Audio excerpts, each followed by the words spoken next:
This is Common Filth Radio, and this is episode 78 of Common Filth Radio. Thank you very much for listening, and thank you for your support. This week, Common Filth Extra returns. Episode 12, I talk about stories from California. I also talk about what I did on Tumblrista's episode 52, some reactions I received on that episode, and why you shouldn't be depressed. Why you shouldn't be depressed about what I put in those videos. I also discover why we can still call Japanese honorary Aryans, even in a modern context. So check it out, $1 or more on commonfilthradio.bandcamp.com. And if you haven't indulged yourself of my discography and filmography on Bandcamp yet, do so. 35% off. Great deal. Anyway, I would like to begin by reading an email from a listener, this is really good, and it's just another bit of proof that I have an excellent audience. I'm very thankful for the audience I have, all very thoughtful, intelligent people. So it goes like this. Hi CF, love your show. I heard you mention fluoride and pineal calcifications, and I thought I could be of some help. I'm a geohydrologist, specializing in drinking water cleanliness and remediation. Fluoride is added to city water almost everywhere in the United States. So if you have city water, you're drinking it and have been drinking it your entire life. It is tasteless, odorless, and colorless in water. In its pure form, it is a deadly poison, but at 1 part per million, it makes your teeth better. Like everything else, the dosage makes the poison. You're probably drinking more than you need to, but not more than you could before suffering deleterious effects. For example, a cup of tea made with non-fluoridated water has about 5 times more fluoride naturally occurring from the tea than a cup of fluoridated tap water. For what it's worth, my water is unfluoridated. I live in the country and have a well, so you can trust that I'm not a zombie. Pineal calcification is the hardening of the pineal gland in the human brain, mostly with calcium, hence the name, but also with trace fluoride and phosphorus. The pineal gland begins to calcify in puberty and slowly continues throughout life. The pineal gland suppresses libido, so some degree of calcification is a natural part of puberty. We don't know what effect exactly the fluoride in city water has on calcification, but considering that calcification has been observed long before any fluoride was added to drinking water, and people with and without city water see the same rates, I'd wager the effects are minimal. More calcified pineal glands correlate with higher rates of dementia. But considering that older people naturally have more calcified pineal glands, there probably isn't a causal link. So the short version is, everyone being dead inside is probably more of a modernity thing than a fluoride thing. I do rather like fluoride stare as a term though, it fits. Happy hunting. Well, thank you very much for the great email. I learned a lot from it. And I'm sure everybody else learned a thing or two. The fluoride stare thing came from this really funny picture of, it's basic image macro with impact font saying, when you say something really important, but all you get back is that fluoride stare, and it's accompanied with an illustration of dead-eyed people drinking Starbucks and just having a very glazed over look. So I started using the term fluoride stare because I thought it was really funny, and it does fit. I'm glad you agree. And I also agree that it most likely is more of a modernity thing, the futility of modern life, but modernity stare doesn't have the same flair to it. I'm not terribly focused on pineal glands, water fluoridation, chemtrails, making the frogs gay kind of stuff, but it is worth looking into. There can be some interesting things learned from very conspiratorial subjects. Whatever the cause may be, we can agree that too many people, they feel nothing inside, and they will do some pretty strange things to feel something, even if that something, that feeling, that emotion is negative. For example, trans acceptance. Saw this on Tumblrista's The Page, and it goes, and the context for this is an image of a guy who's taking hormones to become a female. And here are some of the responses. And this guy, he still looks like how he did.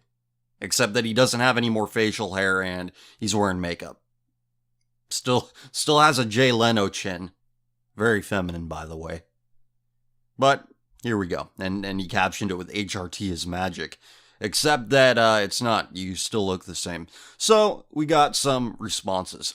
Geez, the vitriol directed at a non-passable trans person who is proud of him/herself or whatever is pretty alarming. You people are the reason SJW types are multiplying. It's you. So we should give them the social justice they imagine they deserve because they're lunatics engaging in a deception. Self-deception and an attempt at deceiving the world. Tying it back to the fluoride stare thing, these are the kind of people that have the fluoride stare, the modernity stare. And you might say these are sheeple. These people are sheep. I talked about sheep a couple weeks ago. You got to guide them. But the problem is, these people are very stubborn about homo rights, trans rights, accepting this, accepting that. So how can you guide them? How can you be a shepherd to them? And I say that people who defend the rights of deviants, I say that they're sheep because they don't think about the things they say. They don't consider the implications of widespread transgenderism or sodomy. They don't think it through that far. They don't think men aren't very good nurturers and women aren't very good soldiers.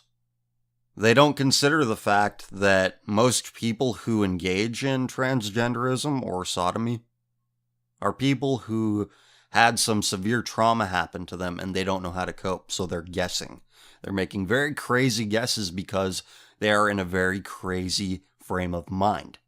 For example, this is probably the first rebuttal of the whole trap phenomenon. Trap meaning male to female transsexual.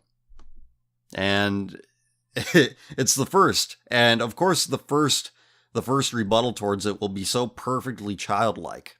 Now I'm not one to believe in the inherent wisdom of children, but children are a little more visceral, I think. And we should take that. We should learn from that, I think. Anyway, this post is dated 2010. It's either October 6, 2010 or June 10th, 2010, depending on where the screenshot originated. Anyway, it says, "Hey V, I'm a trap. Want to hear the story about how I became a trap?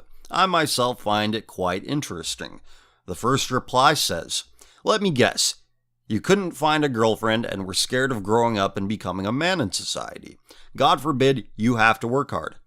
You also wanted the dream girl so bad that you became her. And now you wear her like a corpse, a puppet, and your entire life is lived wearing a mask that you dangle about in the faces of others. Your only redeeming features are entirely sexual. You're a living, walking, artificial whore with a tiny shrunken cock and a damaged chimera's body stuck between man and woman that will slowly fall apart as you reach the end of your 30s.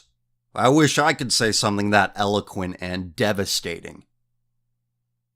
I need to print out that picture, buy a nice frame from it from like Hobby Lobby or something, and put it on my wall. Now, I'm going to read that again. And now you wear her like a corpse, a puppet, and your entire life is lived wearing a mask that you dangle about in the faces of others. Your only redeeming features are entirely sexual.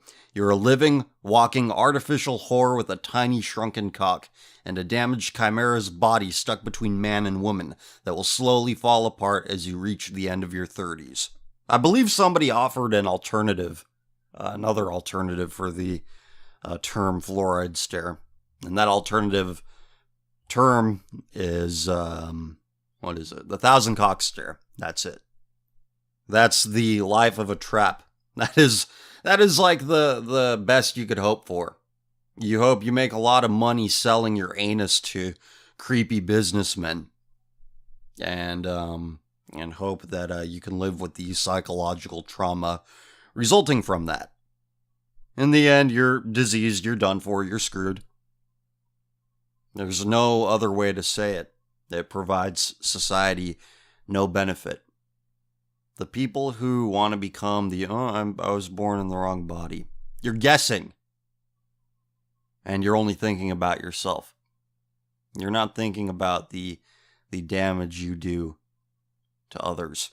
Your family, your friends, yourself. You think it's going to be great for yourself. Your motives are selfish. But in the long run, it's the worst thing you could do to yourself.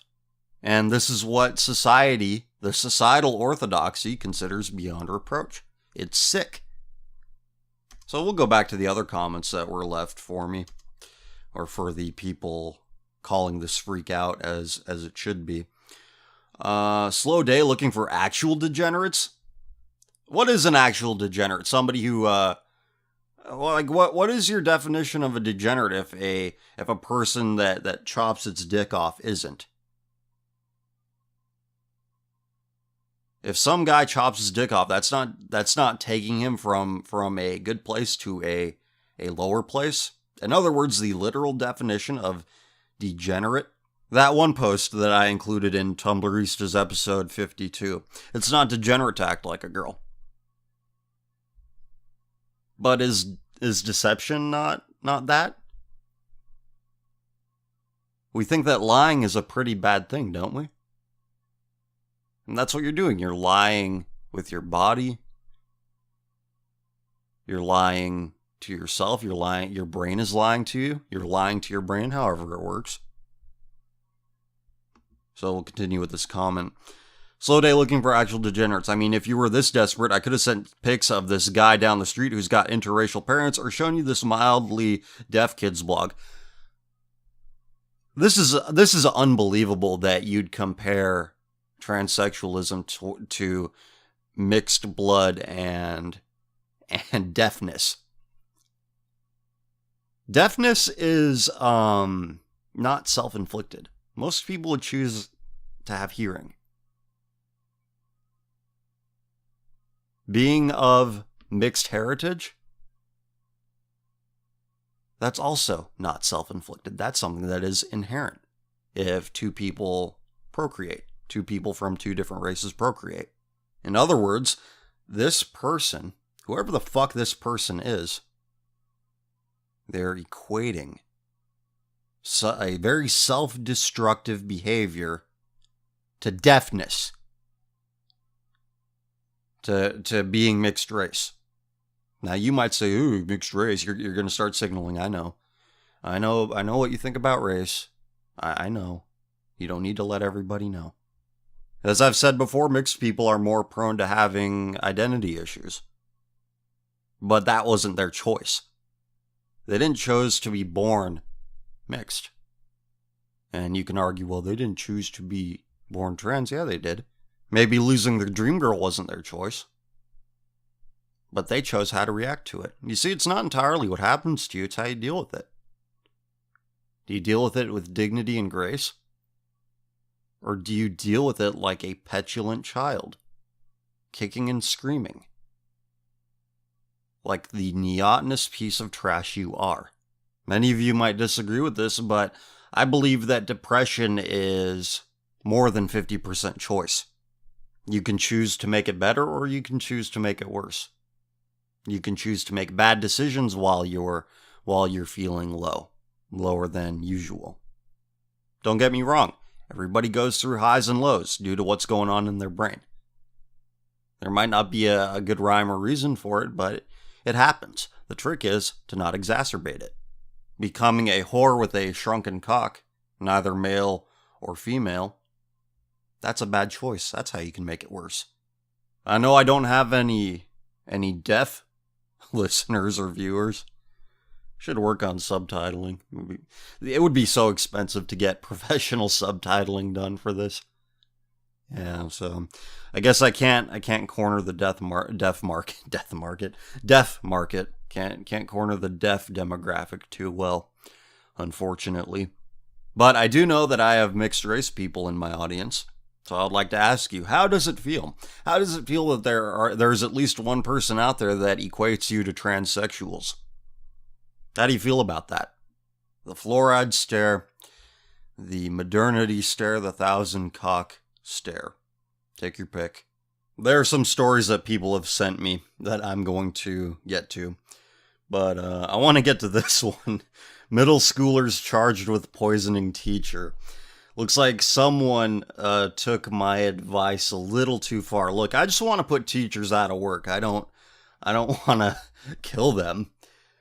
Three girls. Oh my goodness. 3 Deltona middle school students accused of poisoning teacher. 3 girls facing felony offenses, officials say. Deltona, Florida. 3 Deltona middle school students are facing criminal charges for allegedly spiking a soda with spicy hot pepper that sickened their teacher, according to the Volusia County Sheriff's Office.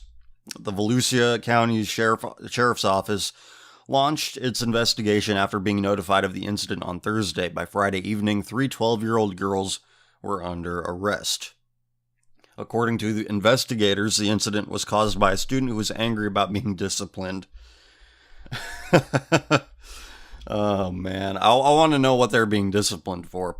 That's the first thing that comes to mind for me. On Monday, the teacher, a 52-year-old woman, referred one of her students to the principal's office for dumping glue into another student's backpack and for suspicion of stealing a laptop computer. Okay, so that's why. Angry at her teacher and wanting to get back at her, officials said the girl came up with the idea of pouring something into the teacher's drink. On Tuesday, the child grabbed crushed red pepper from her house and brought it to school, officials said. When the teacher took a sip from the tampered soda on Tuesday, her throat immediately became hot and scratchy and she started to choke and experienced shortness of breath, officials said. Damn, what kind of crushed red pepper that this kid put in the drink? After taking a second sip, the teacher poured the rest of the soda into a clear plastic cup and noticed the flecks of red pepper. Meanwhile, she continued to suffer from a sore, scratchy throat and stomach pains that lasted long into the evening. And these kids are being charged with a felony. What about the other 2? During second period on Tuesday, the child grabbed the teacher's open can of soda and brought it back to her desk. She then handed the crushed pepper to another student, who dumped it into the soda can. The student then put the soda can back on the teacher's desk. A third student was also in on the plan. Oh, so it's a conspiracy. And this is a felony? Oh, man. I don't know about that. Not at all. And by the way, quit doing things that make people sympathize with teachers. This is not helping the cause. Dumbasses. So here's another story. This is from The Independent. And this is now... Figure out what the glaring omission is in this one. The men who are turned on by high-risk sex. Some men have unprotected sex with someone they know has HIV or another STI. They can find the perilous aspect of the act thrilling while simultaneously believing that they will be safe from infection, as well as their primary partner who may not be aware of these extraneous sexual activities. I told my partners I'm HIV negative, but I don't know if I am. I struggled to believe what I was hearing. Adam, a man in his early 20s and in a non-monogamous relationship, sat across the table from me, explaining why he chooses to forego condoms when having sex with people he's met for the first time. He admits he's never been tested for sexually transmitted infections, but says he isn't operating out of deceitfulness. I've read that if I had HIV, I would show symptoms within a few months. High-risk sexual behavior includes unprotected sexual activity or sex with multiple partners, especially if those partners also engage in risky sex or intravenous drug use. As a sexual researcher who studies male sexuality, I am intrigued by the phenomenon because almost all of the men I speak with are aware that they should make attempts to mitigate risk, but seldom do. In other words, bareback bottom POZ pigs. I'm bareback. I'm bareback exchange. We did an episode of Common Filth Extra about that. These people hate condoms. I hate condoms, man. Like in that one documentary that I talk about all the time. And all of them do. All of them don't want it because they are unhinged addicts. They're addicted. And some people think that this is something that shouldn't even be addressed because, well, some straight people are too, and that means that means we shouldn't talk about it. We shouldn't. You tell somebody that so one group of people is 1,300% more likely, and they're like, well, we don't know why. Because they're fucking asses? You fucking retard?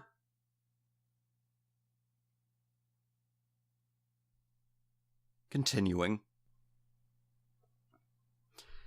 As a sex researcher who studies male sexuality, I'm intrigued by the phenomenon because almost all the men I speak with are aware that they should make attempts to mitigate risk, but seldom do.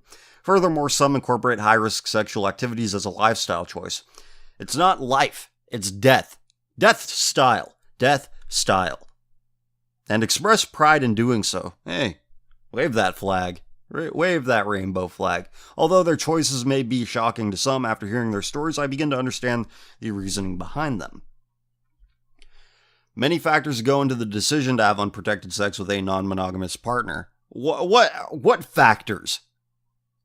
You're an unhinged cum pervert. There's the decision. Some men have told me that condoms make sex less pleasurable to the point where some would prefer masturbating alone. Impulsivity and opportunism combined with drugs and alcohol render a person disinhibited in his decision-making. When one's number of risky sexual partners increases without subsequent adverse health outcomes, this creates the illusion that a person and their partners are immune. For men who subscribe to regular STI testing, this confidence is reinforced by the return of a negative test.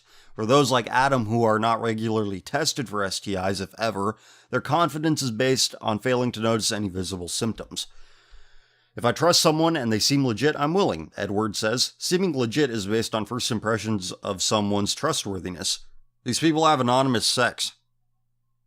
Anonymous casual sex. You think they're objective judges of what makes somebody trustworthy? You're down to fuck? Oh, I trust you, sure. Yeah, that's a good metric of trust. Trustworthiness, and carries the expectation that his partners will disclose any relevant information. You can tell by looking at it, he adds, and if you see anything, you don't touch it. Despite having completed sex education as part of elementary school curriculum, that's another issue. You're introducing kids to this shit too early. There are too many people that act like children who learned about sex way too early. Sex education, probably a big reason why. Edward is unfortunately misinformed, as are, I found, many of the men with whom I speak. I mentioned to them that sometimes people carrying STIs, including HIV, are asymptomatic, so without testing, they and their partners might not know they are infected. This usually elicits a reaction of wide-eyed, open-mouthed, silent belief. That's a common feature of gay face, by the way. See, this person's not mentioning specific sexualities because whoever's writing this article knows the conclusions that people will come to. The correct conclusions people will come to. Okay, a wide-eyed, open-mouthed, silent disbelief, as wings and a tail were sprouting from the back of my head. Others, however, remain unfazed. Sean tells me he frequently attends sex clubs and does not use protection with the partners he meets there.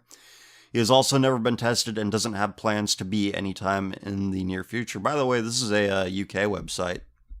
And by the way, I found some idiot on Twitter retweeting my shit who is a gay, libertarian, egalitarian from England. Oh, of course you are. Of course you're from England.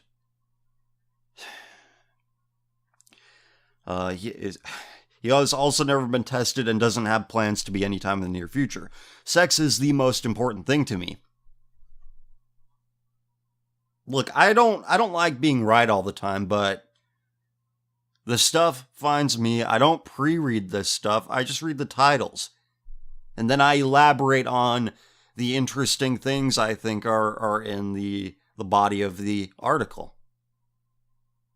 Sex is the most important thing to me, he says. I live for today, and if I die, then I die.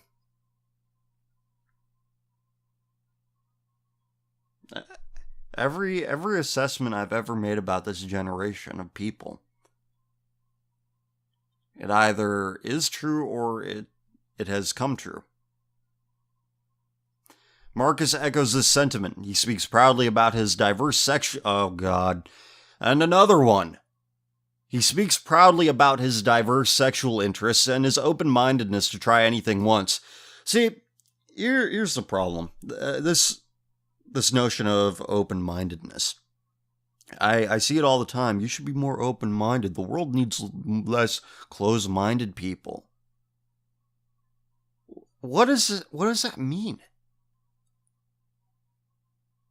I would think that if you are assessing new information, you hear about something and you make a judgment about it, that is technically an open mind. A closed mind is somebody who can't learn new information or can't hear anything. What you're saying is that people aren't openly accepting of your bullshit, whether it's pony fucking. I like to fap to cartoon porn. You know, people who say that. I like to clop. You should be open-minded towards that. I masturbate to My Little Pony fan art. You should be open-minded towards my yaoi addiction. You should be open-minded towards towards me being in love with a 2D girl, a cartoon girl, a Japanese cartoon girl. You should be open-minded towards that. No, what they're saying is that you should be accepting. You should be unquestioningly accepting of these dysfunctions. People who reject traditional pair bonding. They say, accept me. Why? Well, don't judge. They can't tell you why. They give you the stock answers that we've heard so many times before. And don't try to convince them otherwise, because you can't. They're done. They are born to lose. They are born to lose. The best we can do is limit their influence. Are you concerned with limiting their influence, or are you concerned with putting up with them, aligning with them because they agree with you on this thing or the other? Principles and politics are mutually exclusive. Now, there are people like this on both the left and right wing. People who say, you know, oh, I have lots of anonymous sex, but we should limit Muslim immigration. And I say, okay, well, what power do you have over that? So I'm more concerned about that anonymous sex thing. Stay away from me. Stay away from me and my family. Don't talk to me or my son ever again. I don't have a son, by the way. It's just an example. You can't tolerate this. You can't, even if they do agree with you. Their influence the damage is obvious. Those of a sound mind don't have anonymous sex. They don't have hundreds of sex partners. They don't. It's just not something ordinary people who do ordinary things, it's not something they do. Well, maybe in another time and place. But we are living in the crater that the sexual revolution left, so maybe I'm overestimating the dignity that the common person has. Maybe. I don't know. Let's continue with the article. Why not? Marcus echoes this sentiment. He speaks proudly about his diverse sexual interests and his open-mindedness to try anything once. I already read that. He estimates he's had around 500 sexual partners. 500? Most of whom he's met at bars and clubs. Sometimes I fantasize about having HIV, so that I could have sex with anyone and wouldn't have to worry about anything. He also frequently engages in unprotected sex with sex workers, especially while high on drugs, because he doesn't see the point in paying for sex unless he's able to truly enjoy it.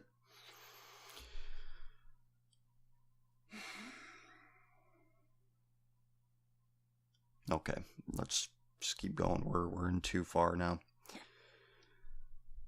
In extreme cases, some men will engage in unprotected sex with someone they know has HIV or another STI. Some find the perilous aspect of the act thrilling, while simultaneously believing that they will be safe from infection. Many will additionally assume that their primary partner, who may or may not be aware of these extraneous sexual activities, will similarly be buffered from the risk of becoming infected. Back in the day, I found a white nationalist homosexual saying that HIV is nothing to be worried about because a lot of white people have an immunity to HIV. I'm not making that up. I have posted that evidence of that on my Twitter feed. So, I'm not bullshitting you. And the article finishes with, most men I've spoken to voice greater concern over the possibility of unplanned pregnancy than contracting an infection that has negative implications for their health and fertility. It seems the realities of the former are far more visceral than the latter. As our interview closes, Adam mentions that he has recently started using condoms with his longtime girlfriend. Perplexed, I ask why this is the case, when he doesn't do so with the strangers he sleeps with. A slight panic flashes across his face. She told me if she gets pregnant, she's keeping it. This is why you can't place your faith in any race of people, any nation, state, anybody. Here's this guy who has homosexual relations, and he has a long-term girlfriend. And this is far more prevalent than we'd like to think. It's just not expressed in HIV statistics because it's virtually impossible for heterosexuals, if they are engaging in vaginal sex, to contract it, to transmit it. This is why you do not place your faith in any race, any nation state, any man. Because what you're placing your faith in is somebody who belongs to this collective. Because they are a part of it. They cannot be removed from it. Because by any objective measure, they are a part of this race. They are a part of this nation state. And this is what the people of these races and nations promote. I'm going to have 500 sex partners. I'm going to go home to my girlfriend and put on a rubber for her. At least you have boundaries, buddy. That's really, really dignified of you. So here's something we found out about last week when we were reading the Up Your Alley photo blog expose. Something about puppy play. What is puppy play and why is it so popular? A primer on the kink that involves puppy hoods, wagging tails, fetching bones, and barking. Oh no. Oh no. I'll try to remember to link to this, but no guarantees. Last weekend, I was hanging out at the Cuff, the leather bar at 13th and Pine, when a man to my left pulled out a pink rubber ball. He held it up in the air, and around the patio, half a dozen guys suddenly dropped what they were doing and turned to stare. He swayed his arm a few times, the men in front of him following every move with their eyes, and then, with a quick flick, he tossed the ball into the middle of the crowd, provoking furious barks as they all clambered over each other, desperate to snatch the ball and return it to him, or maybe just retreat to a corner to blissfully chew on it.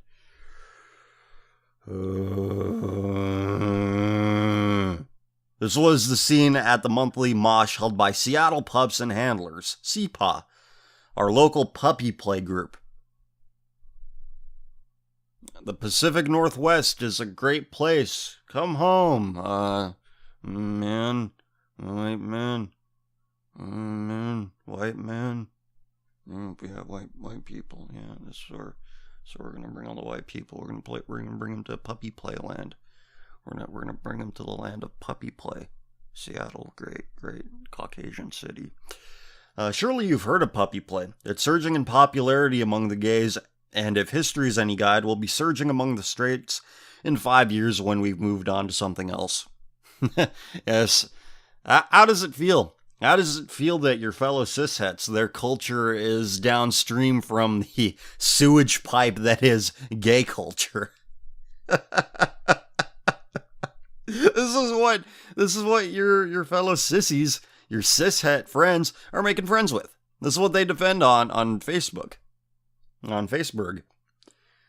Let's be clear about this. Puppy play means role-playing as a dog down on all fours and barking. Yes, it's weird. Of course it is. But I know you're not the sort of person who uses weird as a pejorative term. Because you're reading The Stranger, you weirdo. Yeah, this comes from The Stranger. Great, now I have to advertise them.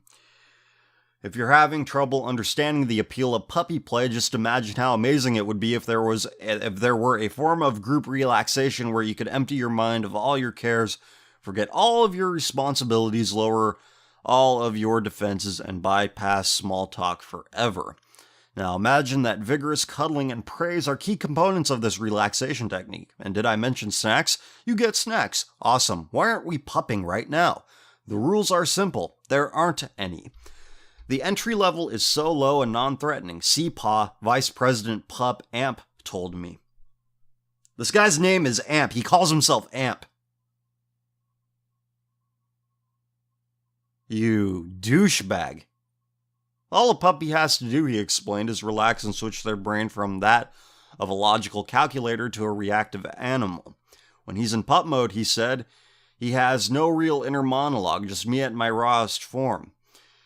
Affectionate and loving and sharing myself.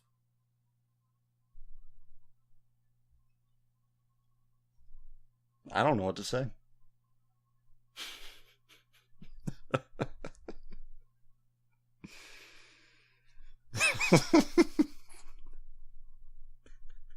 And there are people out there that think this shit is worth preserving and saving. One of Amp's first encounters with pups was on a camping trip with some friends, two of whom were a puppy and his daddy. I'd never seen that relationship outside of a bar. Oh no. They had a bond that you couldn't explain. They could be themselves 100% of the time. A lot of people, when they go into a relationship, they tend to hide off parts of themselves that they're embarrassed about.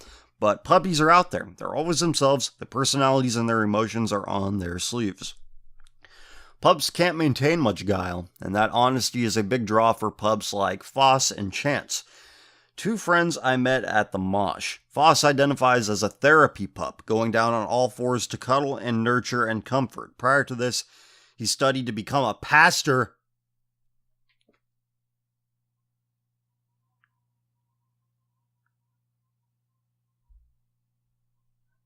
This is why I have a hard time finding a church. Because it's always in the back of my mind. Are they a demon? Now it's in the back of my mind. Are they a puppy? A human puppy? Chance's sir brought him to his first puppy mosh last Valentine's Day. He initially had reservations. What if the other pups don't want to play with me because I'm trans? Oh, great.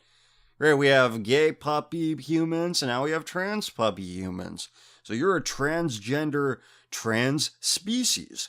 Wow, that's great. But he was welcomed into the group, and now he sets aside every Tuesday for hormone shots, followed by pupping and cuddling and watching Battlestar Galactica.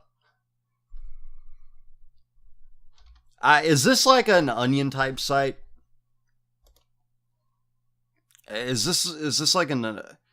I need to look at this now. The Stranger. What is The Stranger? Things to do, things to read. Well, they run Dan Savage's column, so I guess this is a real thing.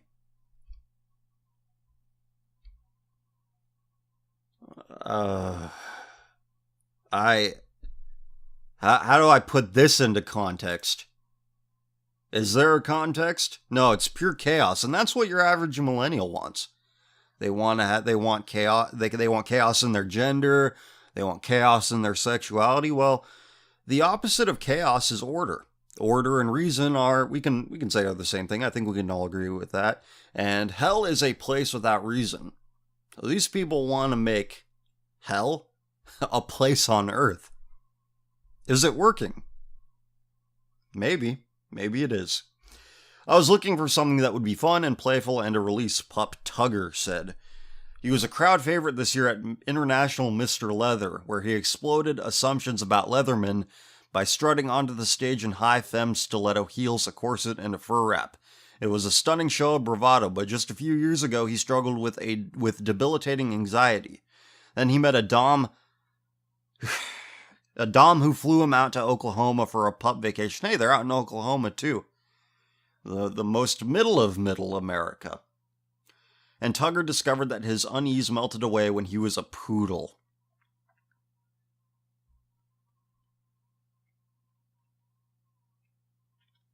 I'm not buying time here. I'm not going to stop recording. See, if I were on AM radio right now, this would be very bad radio. Everybody would be tuning out right now, but thankfully we aren't confined to such a format. You can hear me struggling live as the seconds continue to count up. Now, here's what I was about to say before I read that Oklahoma thing. That threw me off a bit. These people, I guess they all live in Seattle. This is a Seattle publication. There was some stuff about Seattle chefs on the front page. Return of Seattle's Seattle's greatest chef, blah, blah, blah. Now, these people they love their city. I'm sure they love their city. They think it's such a great place. But they're putting this on the internet for non-Seattle people to read. And they don't seem to have an awareness of how other people might perceive that. They think it's all in context. Hey, you gotta be here to get it, man. You had to have been there, man. We smoked weed, we injected hormones, we pretended we were dogs. You had to be there. Or maybe they are aware, and they like blowing the minds of those evil cishet middle Americans. No, my mind's still here. I've seen too much. I'm just baffled that anybody wants to preserve any part of this. Because if you combine all of the things we've read across 78 episodes of this show, countless hours. I don't know how many hours of show I've done.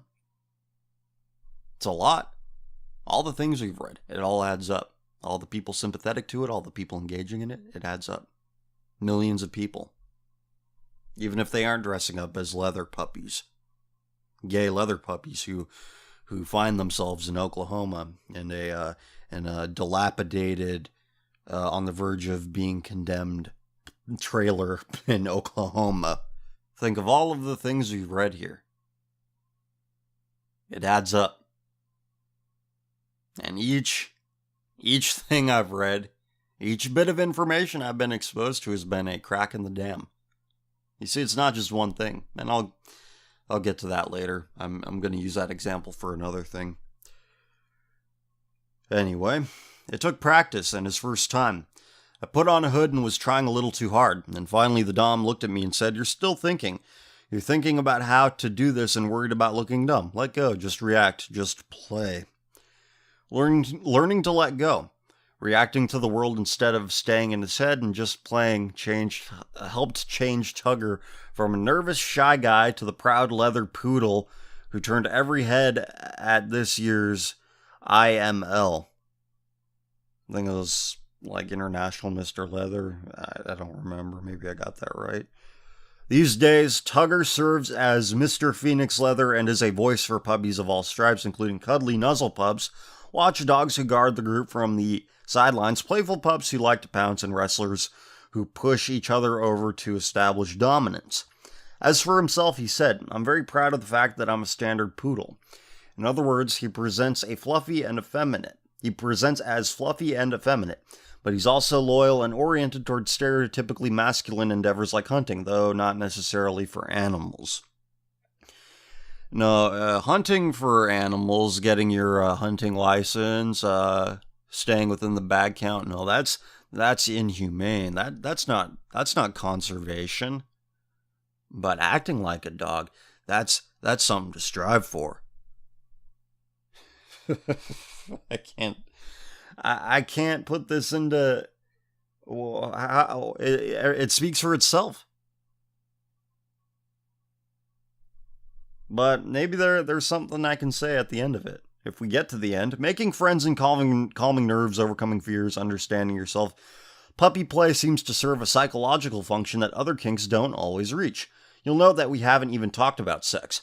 But why pretend to be a dog? Why not just listen to Enya and squeeze a stress ball?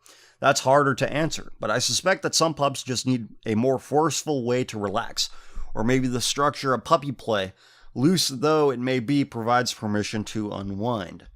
Whatever the case, puppy play has exploded in popularity over the last few years.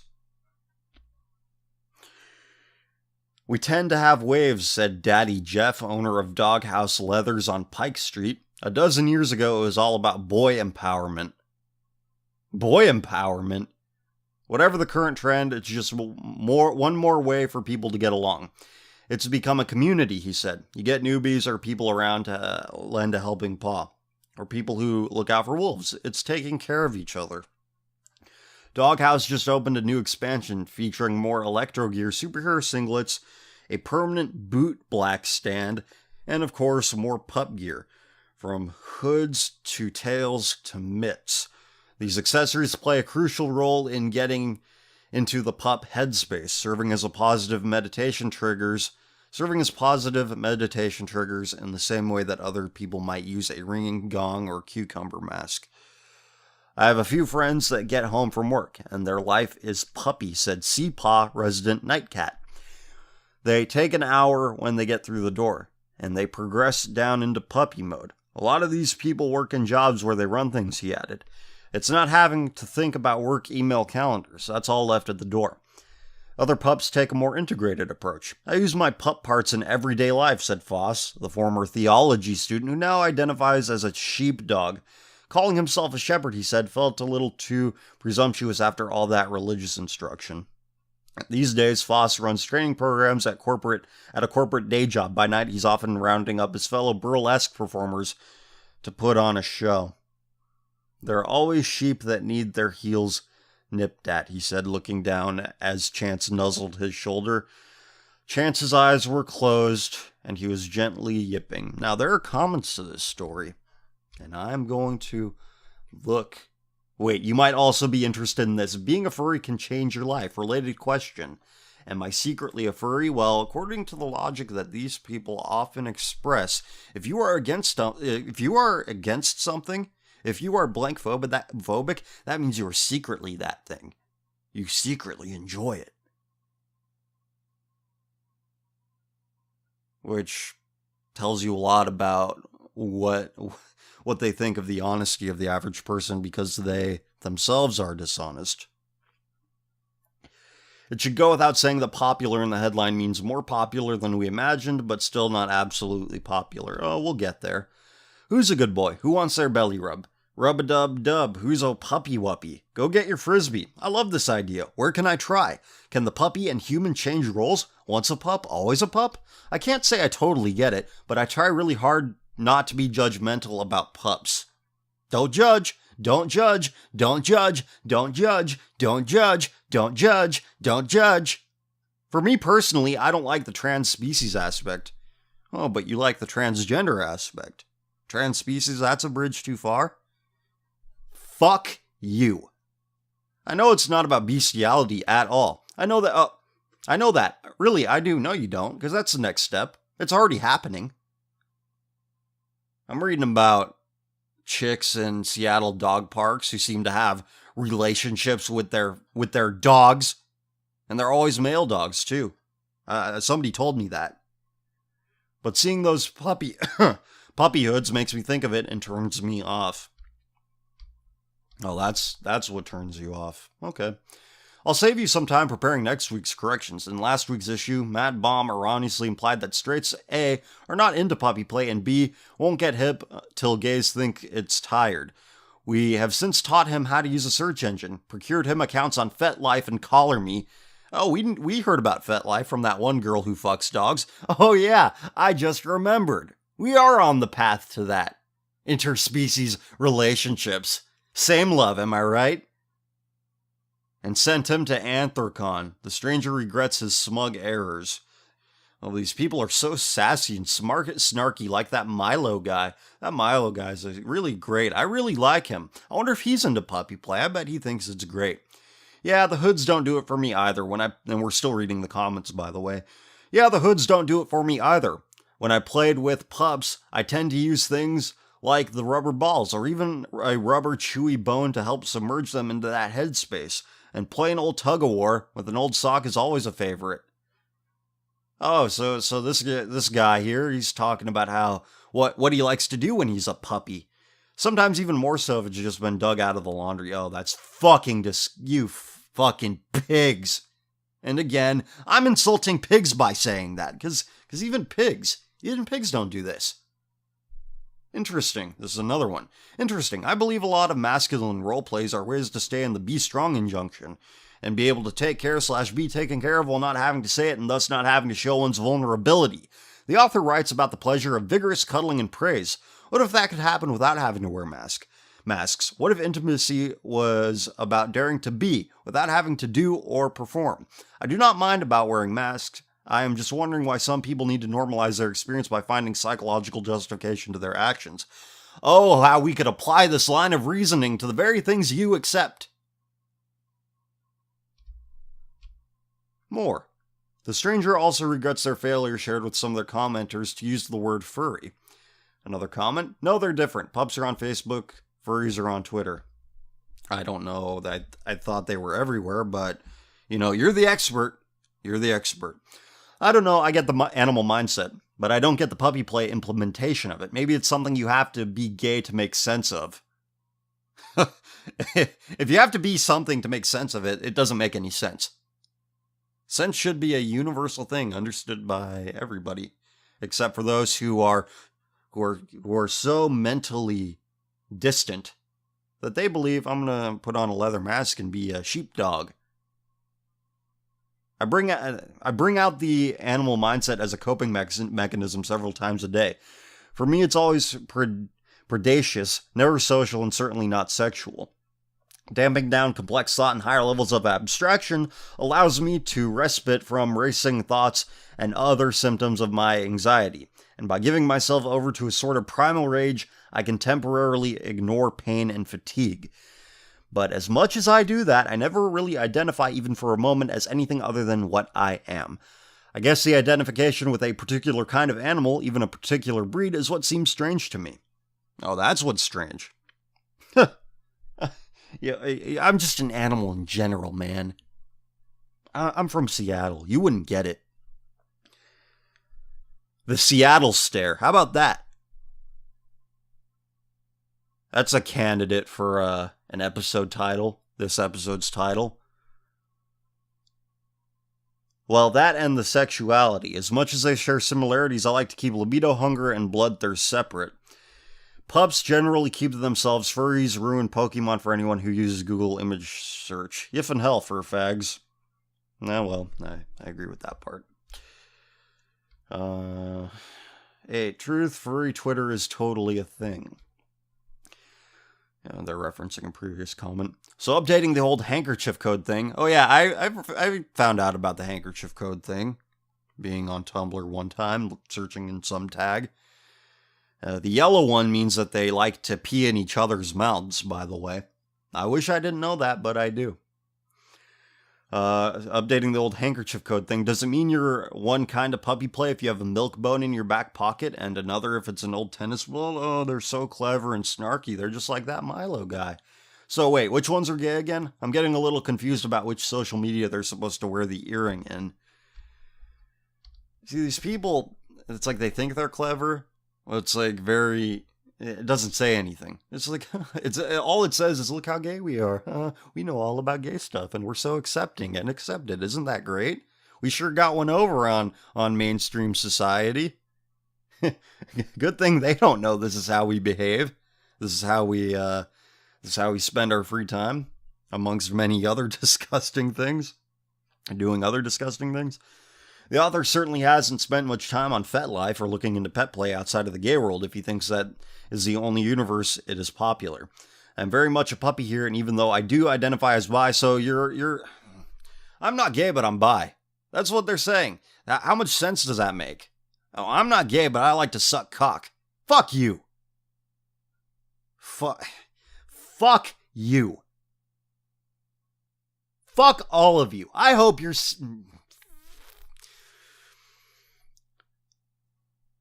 He says, I'm very much a puppy, and even though I do identify as bi, I know and see so many straight male and female pups out there looking for a good kennel to be locked up in. Almost more than I see gay pups even. Yeah?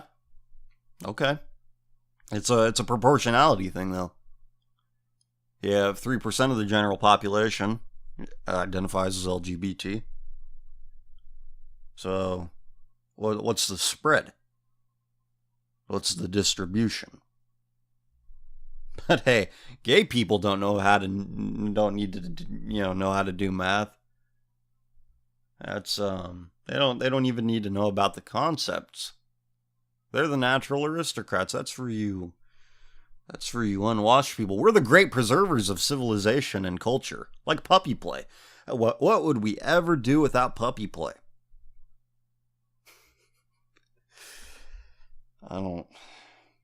This is getting difficult.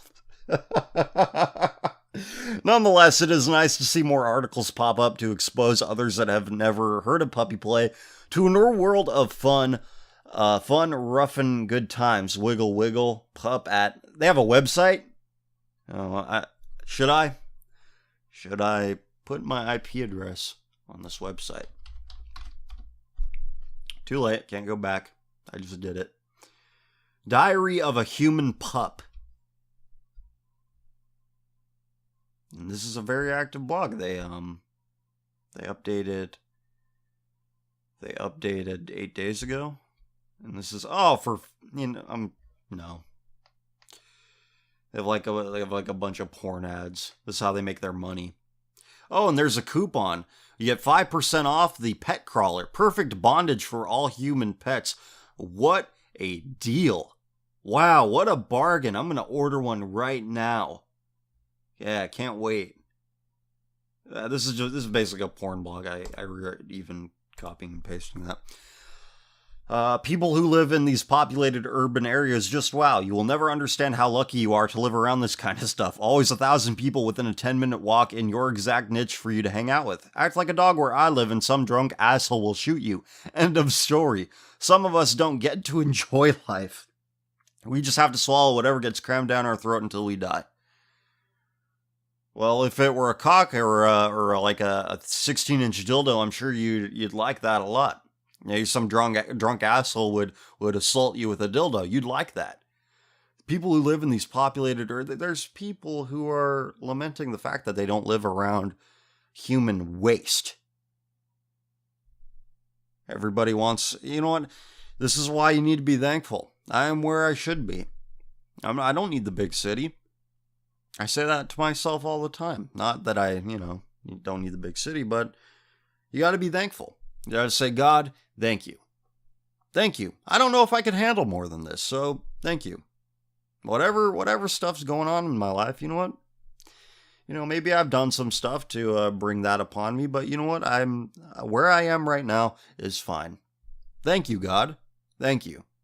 It's all thanks to you. But these people, they don't say thank you. They say, fuck that. I need to be a puppy. I'm not happy. I need to be a puppy. I need to move to the big city and be a puppy. And fuck you to this idiot, too. And they finish with, you have no clue how much I resent you all for taking granted this lifestyle and community that is essentially all I've ever wanted out of life, yet will never get to experience once. If they're being satirical, that's excellent satire. But they're probably being sincere, so appears to me some people have too much money, drugs, boredom, and time on their hands. I look forward to kitten play. Oink oink, I'm a piggy. Well, that actually already exists. Trans kids and POZ pigs. A great episode of Tumblerista's Raw. And Cheap Cheap, I'm a birdie in years to come. Displaying a rubber ball in the bar to attract suitors is the funniest thing I've read all week. Oh, Dan Savage piped in to number 14, comment number 14 about people who live in these populated urban areas. He says, moving isn't an option? See, he's inviting. And he's promoting. He's promoting the puppy lifestyle. What a great guy this Dan Savage is. Take a deep breath. Take a deep breath. We've been through a lot in this hour? We haven't even gone to questions yet. Man, this is gonna be some long episode. And for those that need a reminder, maybe you left this on while you went to go get a drink of water or something. We were reading an article about puppy play, these gay guys who pretend to be puppies, and there are clubs. There's at least 2 dedicated clubs in Seattle for this shit. 2 different clubs full of tons of people, tons of gay guys who pretend to be dogs. That's what we're reading, and now we're reading the comments on the article. So, now that we're up to speed, they're addressing the "you're so lucky" guy. Is poverty and homelessness an option? I have to quit my job to move, and it took me longer than I could afford to get this one in the first place. My career and my life both make me miserable, but the only alternative is having no career and no life. Well, you'd have a life of puppy play. That's some life, man. Do it. Pursue your dreams. Follow your dreams. Your dreams can never be wrong. One does not simply move. One must have work and housing lined up in advance, and there's no work left in my province. If I just threw away my current job, everyone I know would lynch me because I'm so lucky to have it to begin with, and they can't make a living no matter how they try. Look, you got it. Say thank you. Say thank you that you are where you should be. But no, you wanna go to where the puppies play. You wanna go roll around and be a puppy. Or maybe you want to be a pig. Oink, oink. My stomach hurts. So this person is depressed and dissatisfied with life for no good reason. They're just like, you people don't know what it's like out there. I'm not like you country bumpkin hicks. I want to go move to Seattle and be a puppy. That's what will make me happy. Do you see what I mean? How making decisions when you're depressed just makes it worse, and that's how depression is a choice. This guy, he's depressed, and he wants to be a puppy. He thinks that becoming a puppy or moving to some populated urban place where he can be a puppy or some other thing, that's what's going to make him happy. He thinks that's what'll make him happy. Dysfunction begets dysfunction. Prove me wrong. Another comment. If this is your thing, fine, cool, it's your thing. But it's hard not to note that kinks used to be about expressing yourself rather than disassociating yourself. And your expressions are dirty, filthy, fucking just depraved, soulless. That's all you care about. Come, I'm expressing myself. No, you have a hard-on, and you want to get rid of it. Except that the traditional way just doesn't do it anymore. You got to do a crazier thing with it, or else you've wasted it. That's what these people think. And then another comment. I wish the article had talked about the intersection with furries. There has to be one, or a handful, no? Isn't two sides of the same coin all about embracing a persona or your inner you, letting your freak flag fly? I say that in the most non-judgmental way. I swear, don't judge, don't judge, don't judge, don't judge. And letting go. This is what, let's look up the demographics of Seattle. I'm not going to stop. We're going to look up Seattle demographics. Yeah, let's do that. I like how when you put in Seattle demographics, Google says how many Hispanics there are, and how many Mexicans and Puerto Ricans there are, but not how many whites. That's what I'm looking for here. So let's go to Seattle Wikipedia page. Wikipedia is usually good for quick and easy demographic stats.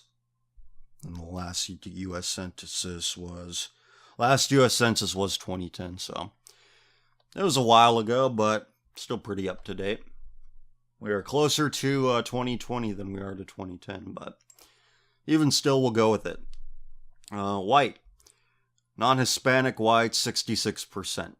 Alright, so not the widest whiteopia, but yeah, Hispanics surprisingly don't make up a whole lot. It's only 4.1% Mexican, and the second biggest demographic is Asian, which is at 13.8%. But please tell me about how many Asians engage in this shit. And I'm sure that there are a ton. Oh, I'm sure it's all very evenly distributed, right? And now I am reminded, in a roundabout way, of something that I said I'd talk about, which was an excursion to a big box department store on the weekend. And I had not been to one of these places on a weekend in quite a while, so you get to see what the average person is like. You get an idea of how the average person dresses and how they decorate themselves, and the people, the two people, actually the three people that stuck out to me most was a young family. They looked to be about my age, but they looked a lot older and a lot more miserable. And it was a young couple and their very young child. The woman caught my eye because she had this mohawk and it was dyed aqua blue. She was also a big, fatty fat.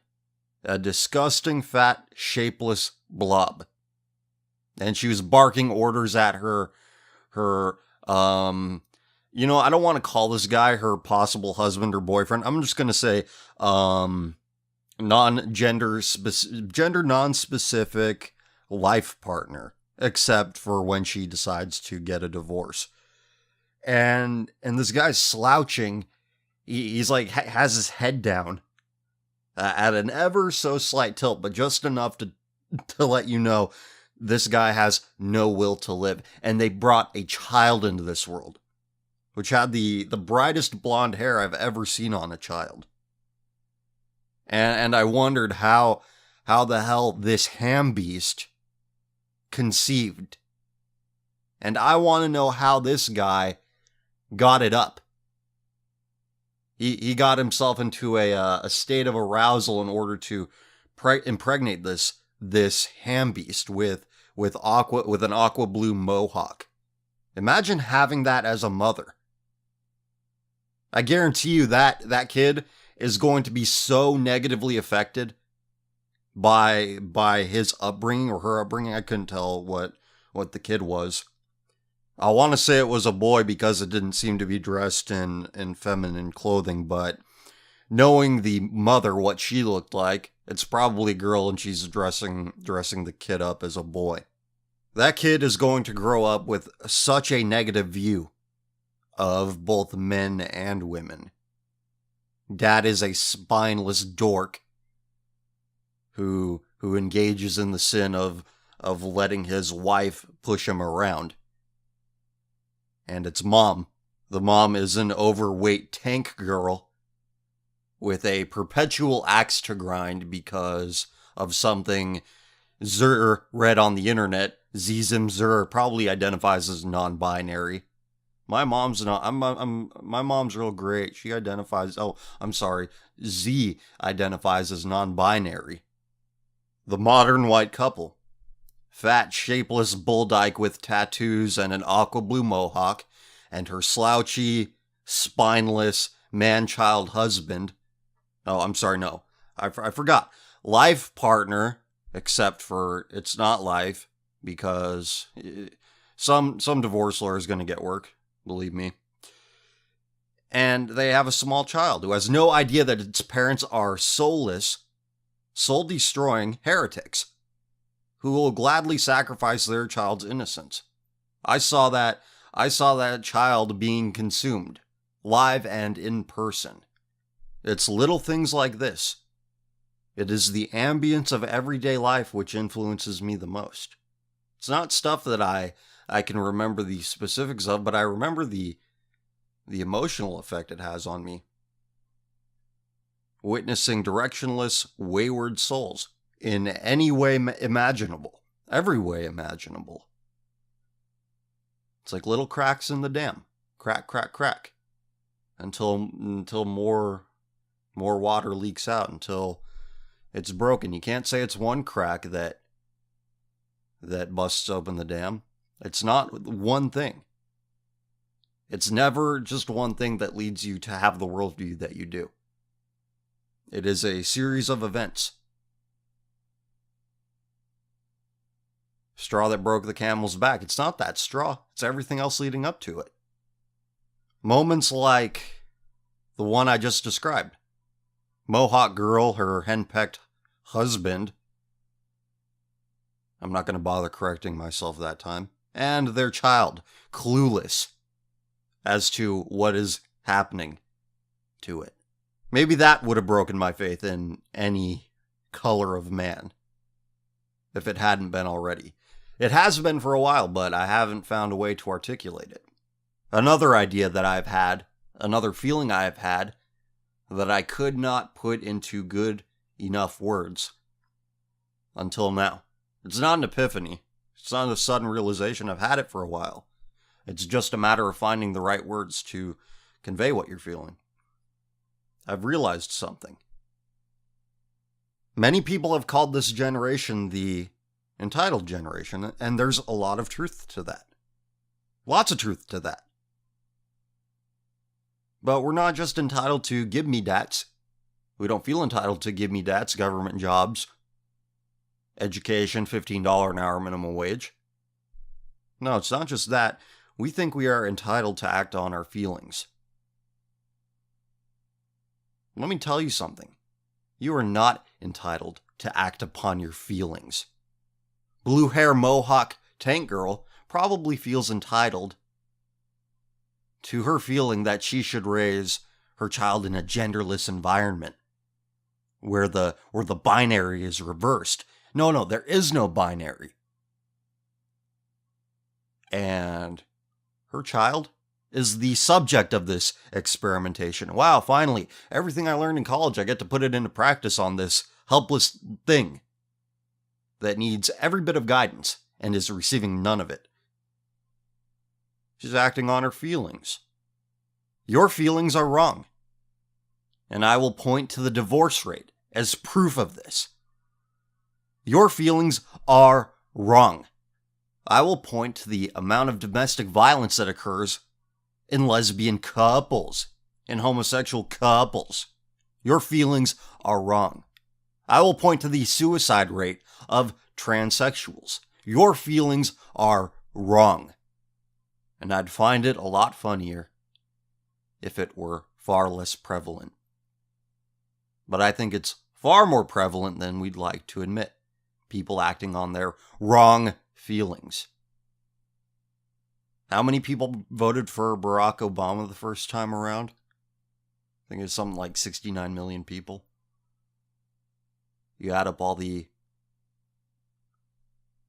of the henpecked men, the non-binary mothers, the bug chasers, the puppy players, and anything else I've described on my show. It starts to make a lot more sense. It makes a lot of sense. And what you're saying, what makes a lot of sense? I'm saying that it is within the realm of reason comfortably, I might add, that at any given moment, 69 million people are, for lack of a better word, psychotic. They are not seeing reality. They are not seeing the world as it is. Think about it. Chew on it. Digest it. So with all that being said, let's do emails.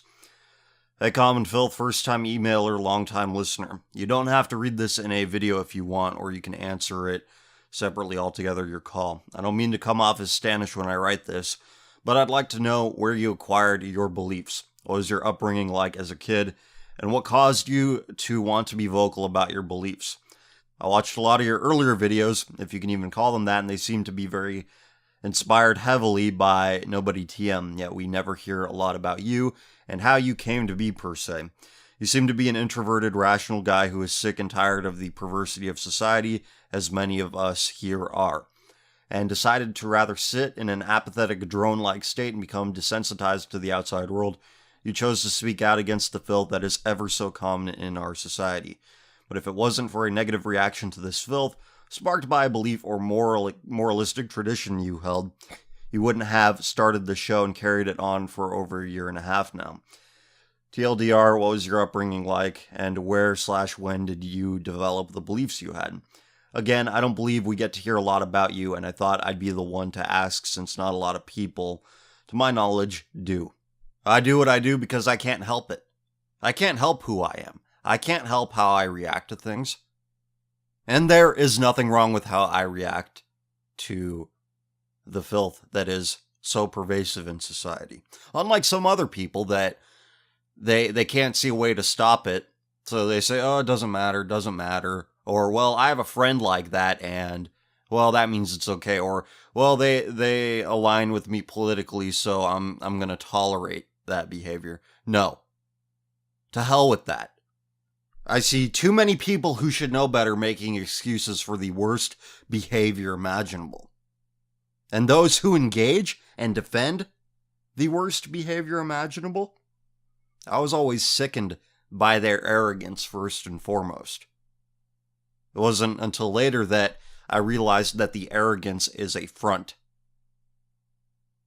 It is a facade. It is a lie. It is a coping mechanism because they're feeling the backlash made possible by their proud sinning. As for who I am and what I believe, typical tucked away in a suburb upbringing. Not terribly interesting, nothing too traumatic, nothing too sheltered. It's all very bland and milquetoast. But I've always had a contrarian spirit, unfortunately. And it wasn't until later in life that I figured out why. I was sick of bland, milquetoast people doing bland, milquetoast things. Including a church that I attended often when I was younger. Made friends there, but nothing ever felt right. I just felt these people are, I think they're either missing the point or there's no point to begin with. So I fell away from God. I was not under the jurisdiction of people who do right. They were more of the world than they were of God, but I couldn't see that. I was too young and too dumb to understand that. So as I got older, lived a little more, talked to more people, saw how they carried themselves, the mistakes they made, I realized, wait a minute, the world ain't such a great place. I was being contrary to the right thing, or I want to be contrary to the right things. I want to be contrary to the apathetic potheads. I want to be contrary to the Marxist college professors. These people are leading me nowhere, and they're leading me nowhere fast. So those are some of the main things. There are a couple of details I'm not filling in because they don't seem to come to mind. They don't seem significant at this point. They don't seem significant to me right now as the record button is solid red. Well, thanks for the email. We'll go to the next. Long-time listener, first-time writer. I'll be brief. In the last episode of Common Filth Radio, it became apparent that you carry a bit of disdain for Japanese culture enthusiasts. We'll call them weebs, for the sake of brevity. Yeah, I know, weeaboo. I get it. I lost my place already. Okay, here we go.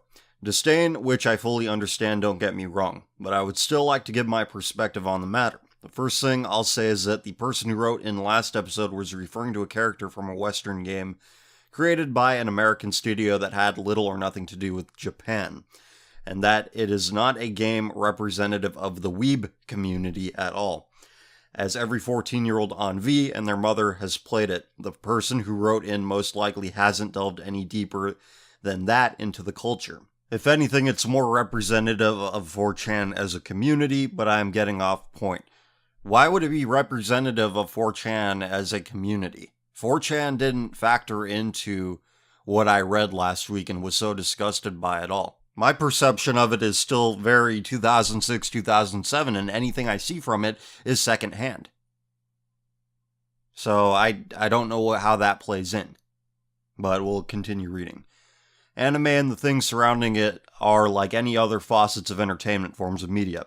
And you can't accurately define a group of people by what media they consume, because media is designed to appeal to as many people as possible. That's how it makes money. There are going to be Christians and atheists, conservatives and liberals, homosexuals and normal people enjoying the same media. I'm sure there are a few pedophiles who watch Breaking Bad, but by no means does that speak for the quality of the person who generally watches Breaking Bad. While your experience with the weeb community has been largely negative, the weeb community, I'm sure you can acknowledge how you might have been exposed to the worst kinds of weebs and fragment, as the people most vocal about their hobbies tend to be the most obnoxious and the generally worst of the group. Lord knows I'm feeling like a huge faggot just writing about this, but I still haven't made my point. The weeb community is such a large part of your target demographic, 18 to 34-year-old white males. Even more so, such a large part of the traditionalist right-wing internet communities. In fact, for a lot of us, anime girl avatars has become a banner under which we flock, a way to conceal our identities while not blatantly giving away the narrative we're pushing. And from a marketing perspective, it would be unwise to alienate such a big share of your potential audience. Let me ask you this. Have I said something along the lines of, like that one guy said? From my own heart. Have I said something like that one guy said a few years ago about anime? He's a politician, I think.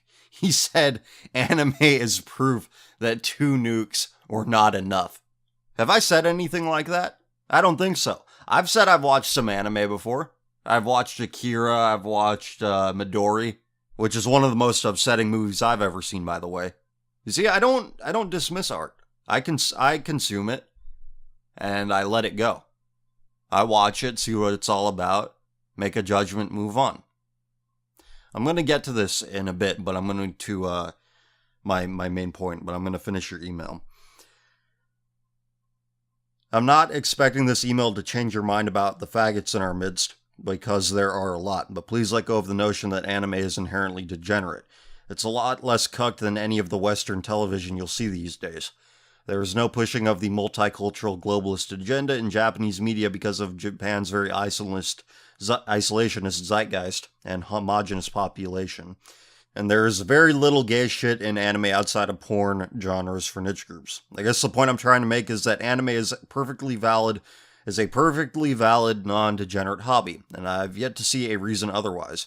God, I feel like a faggot for having written this. In any case, hate me, and not anime. The Jews fear the samurai.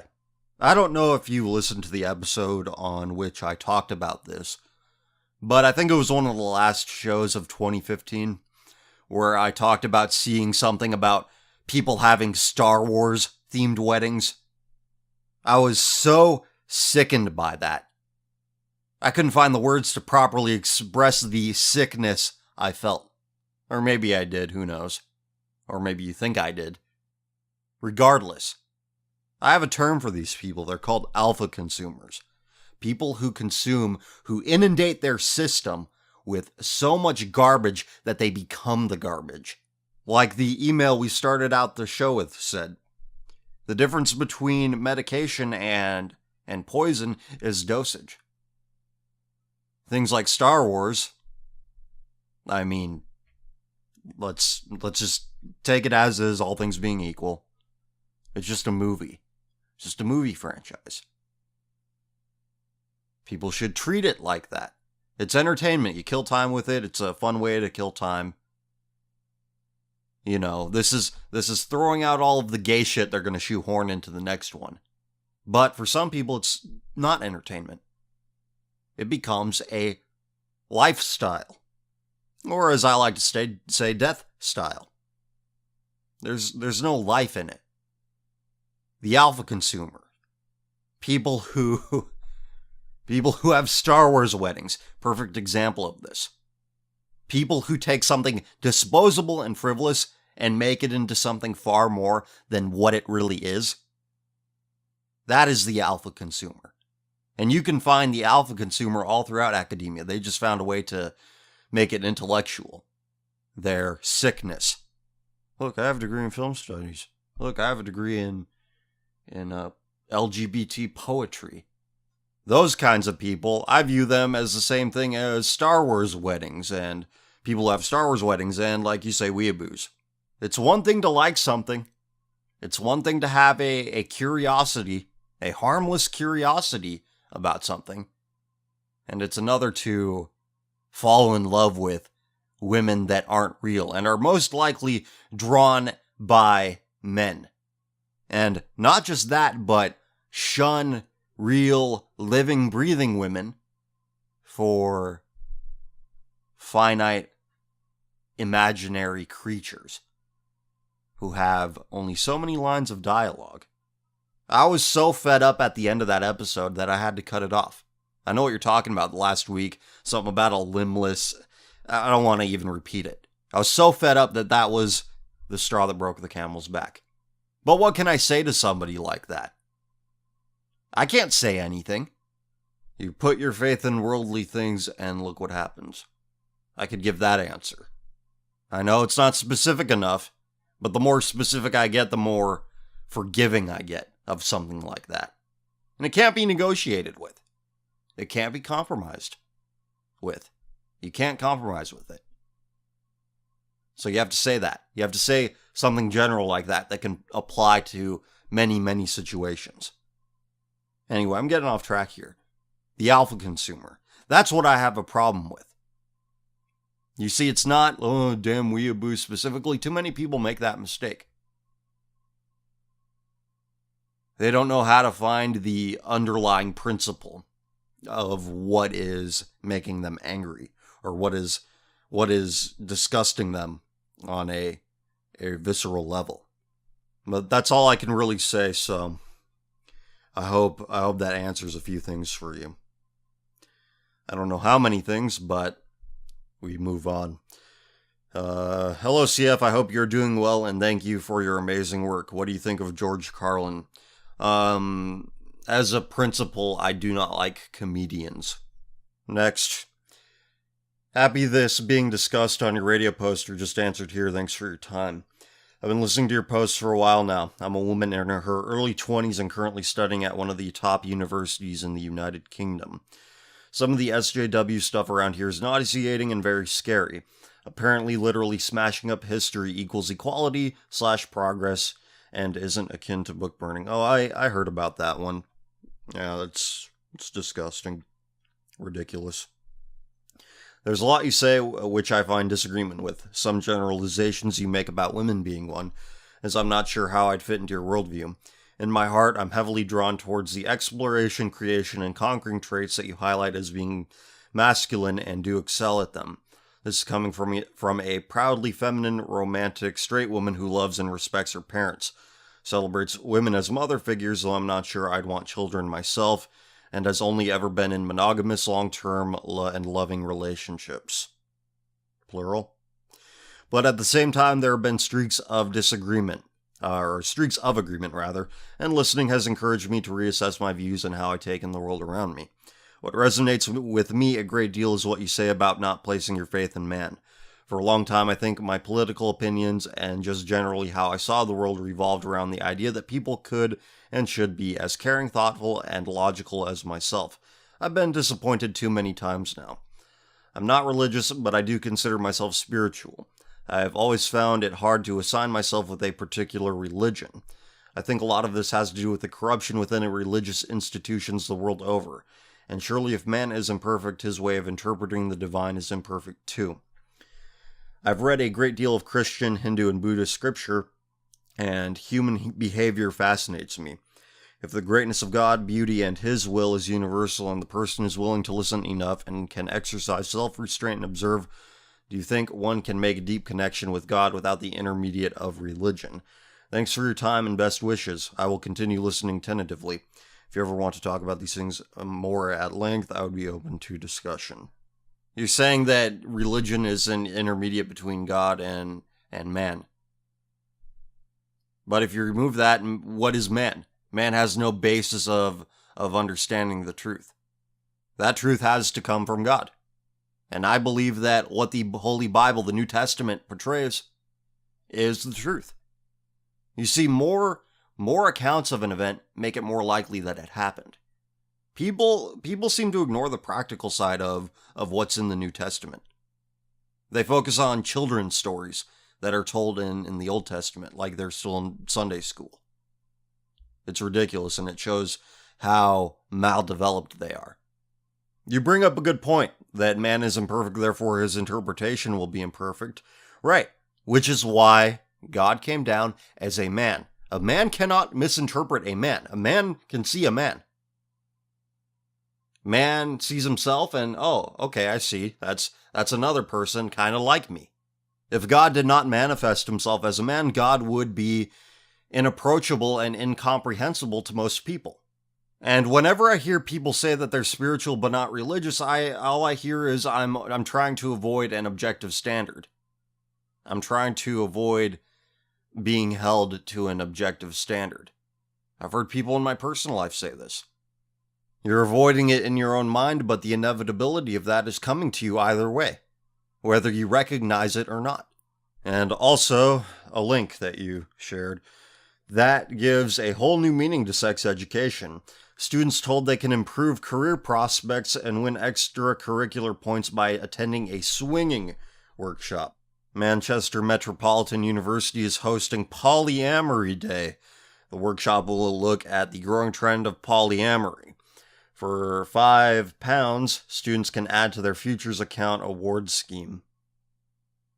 Yeah, cum-based economy and infidelity-based economy. How could that backfire? Next, and I'm sorry you didn't get it, you didn't get the dubs, so I'll just skip over that part of the email. Deeply sorry, no, I'm being sincere here. I was lazy. No, I wasn't lazy, I ran out of time. Why am I doubting myself? I know what I was doing. Anyway, also, I know you've talked about this before, but what Bible would you recommend I get? I've decided a while ago I should phase out of fedora tipping, and I don't know which Bible would be the best to get. Keep fighting the good fight, and your videos help me to keep sane in this fucking Berenstain universe. King James. That's the way to go, and you can get it for free on the internet. And some of these emails, don't send them to me. Call the police. Or talk to a family member. Don't email me.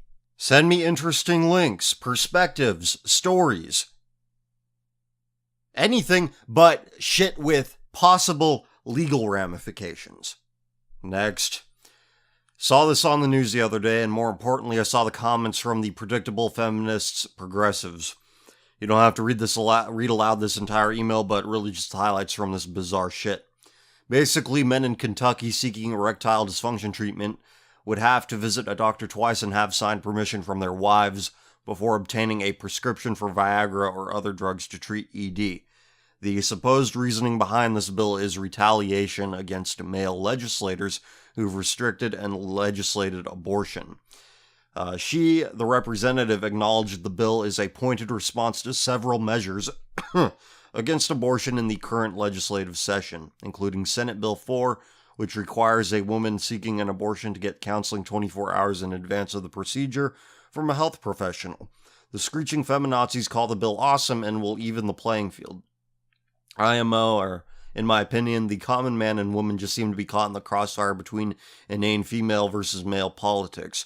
The glaring omission of logic here is that the oh-so-coveted sacred abortions actually kill. Viagra and erectile dysfunction kill nothing. Hopefully this shit never gets passed. Two wrongs don't make a right. Your thoughts? Thanks, and hope you're doing well. Well, it just goes to show you the highly advanced morality that these women have, which is tit for tat mom bullshit, share your toys bullshit. You do that, I'm going to do that to you too. That's how they think. They're children. And unfortunately, we give these children the right to vote. And here's a story from a listener. Seattle, again, from the Seattle Times.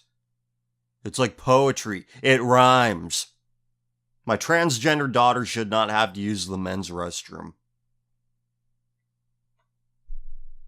I'm sure that the Mohawk, blue-haired bowling ball woman I saw at wherever the hell it was, it read along with this and nodded with the chin on that. Yes. So I'm going to raise my gender non-specific child. Let this place fall into the ocean. My daughter is in kindergarten. She's 6. She loves unicorns and mermaids and soccer, and I'm concerned about Olympia forcing her to share the restroom with men. Currently, she uses the girls' restroom, but some Washington legislators want her in the men's room because she was born with a penis.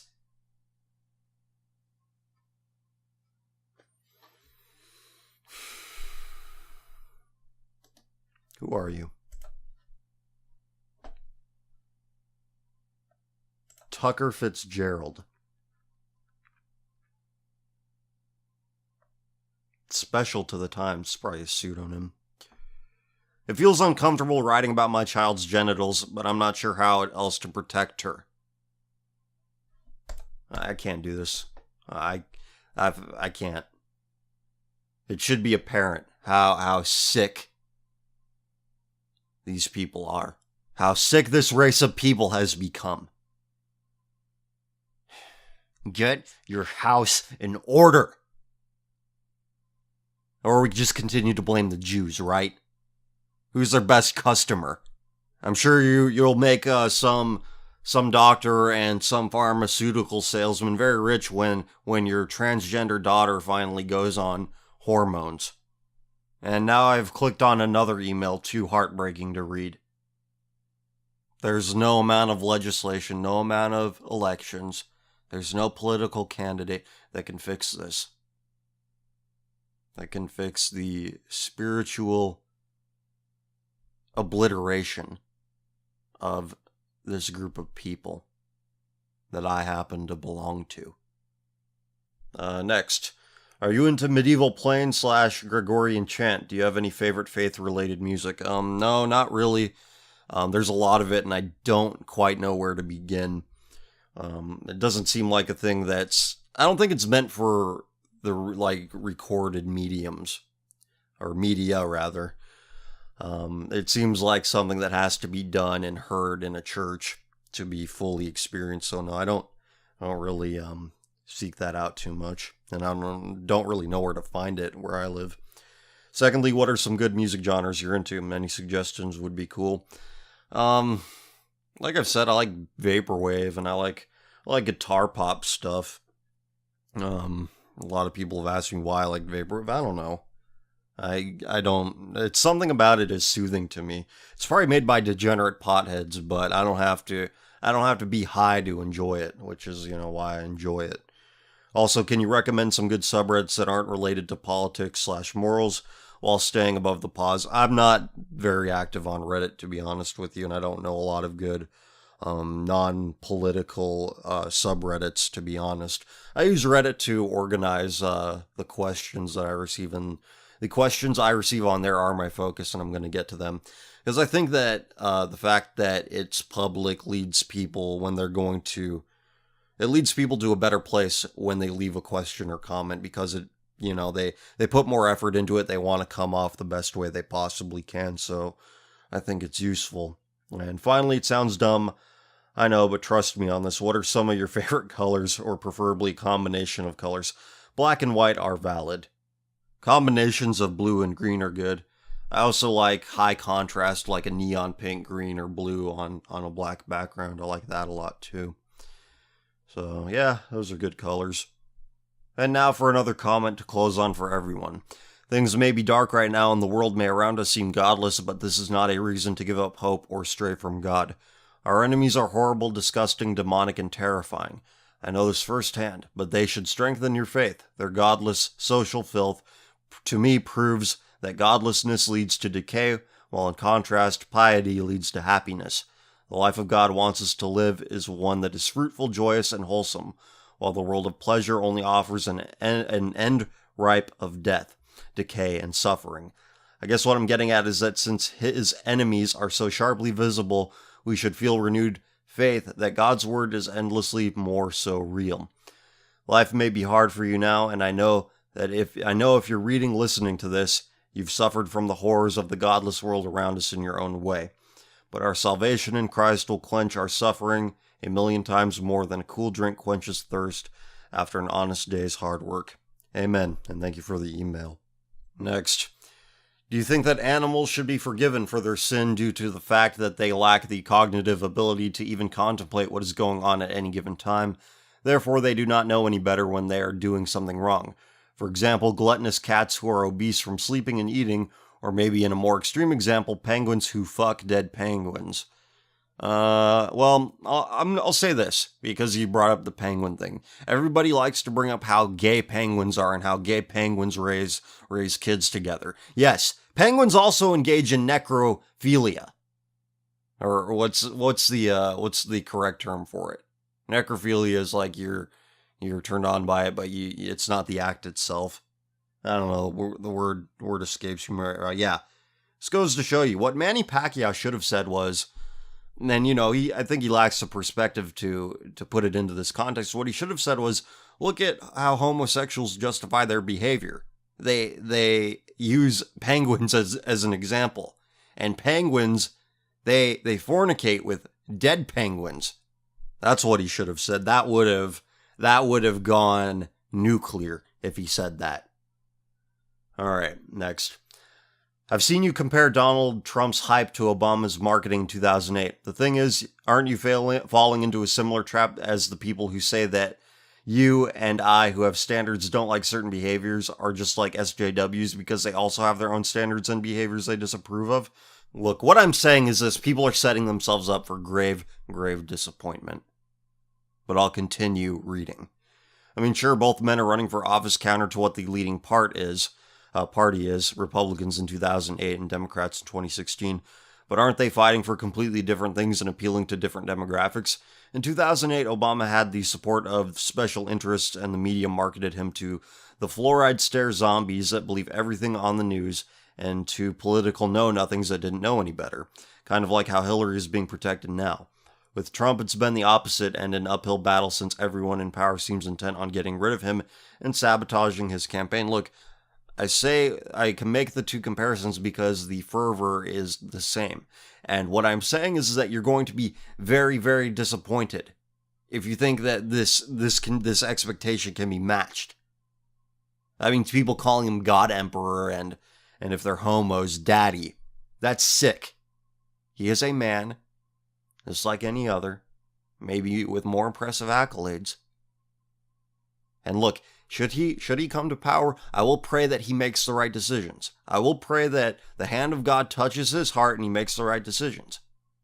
Look, I'm just noticing things. It means nothing more than X reminds me of Y.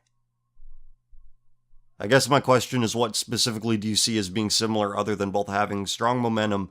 Because when it comes to the details, the two seem really different, at least to me so far. Yeah, you might be right about that. In fact, I think you are right about that. But what I'm saying is that people are frenetic over a man who may or may not accomplish what he's saying he wants to accomplish. Next. After listening to CF Extra 11 and the bit regarding sheep, it got me thinking. You mentioned that it is up to us, those with a righteous moral compass, to guide those who don't think about it gently. That is absolutely correct, and perhaps blame for our present mess extends to them. People on the far right talk about the Jewish question. You have mentioned the Jewish question as a way of extending culpability to those who partake in the cultural swamp. The one group that, as far as I know, has never been mentioned is the elders of our society, particularly from eras long past. And by elders, I don't mean kings or popes, because many of them have had grave faults, pederasty, usury. Yet the common folk stayed mostly virtuous. It was the elders in each community that maintained this, and that everyone else looked up to for guidance. With the wisdom they possessed, they had a duty to protect their communities, and they all failed, even if they didn't partake in the filth. But then how much can they do when forces much greater are working against that which is good? Forces such as kings, the J and the JQ, and even their own folk. To use the analogy of the shepherd with his sheep, if your flock starts running off a cliff one by one, what can a shepherd do? It could very well be that they cannot be blamed if the forces at work against them were too great. When malicious forces turn otherwise good men evil, very little can be done. It isn't enough that a few with good spirits remain if everyone else becomes either amoral or immoral. The good ones will be derided by those who are beholden to their various vices and sins. I see it as our duty, for those of us who have been able to remain true and good, to steer those who we can onto the correct path. I'll read that better. But the nagging question remains, is it enough to just gather as many good souls as we can and weather the storm, or is more expected of us? Thank you for taking the time to read this. I do agree that some people just can't be saved. Some people are too far gone that they are destined to hell. But the Bible talks about this frequently. Righteous men will be condemned by the world. That's why you have to let the good be good on its own. It's not good because other people agree with you. If the world starts agreeing with you, the societal orthodoxy, those that adhere to it, if they start agreeing with you, you might have a problem. And I know that we don't like to think that some people can't be saved, but that's just fact. And we can't beat ourselves up over it. We have to keep doing good. We have to keep letting the good be good. And you make a good point about elders. Take the baby boomers, for example. They're blinded by lust and greed. They had such an excess of wealth, of material comfort that, well, they offshored it all because profit margins and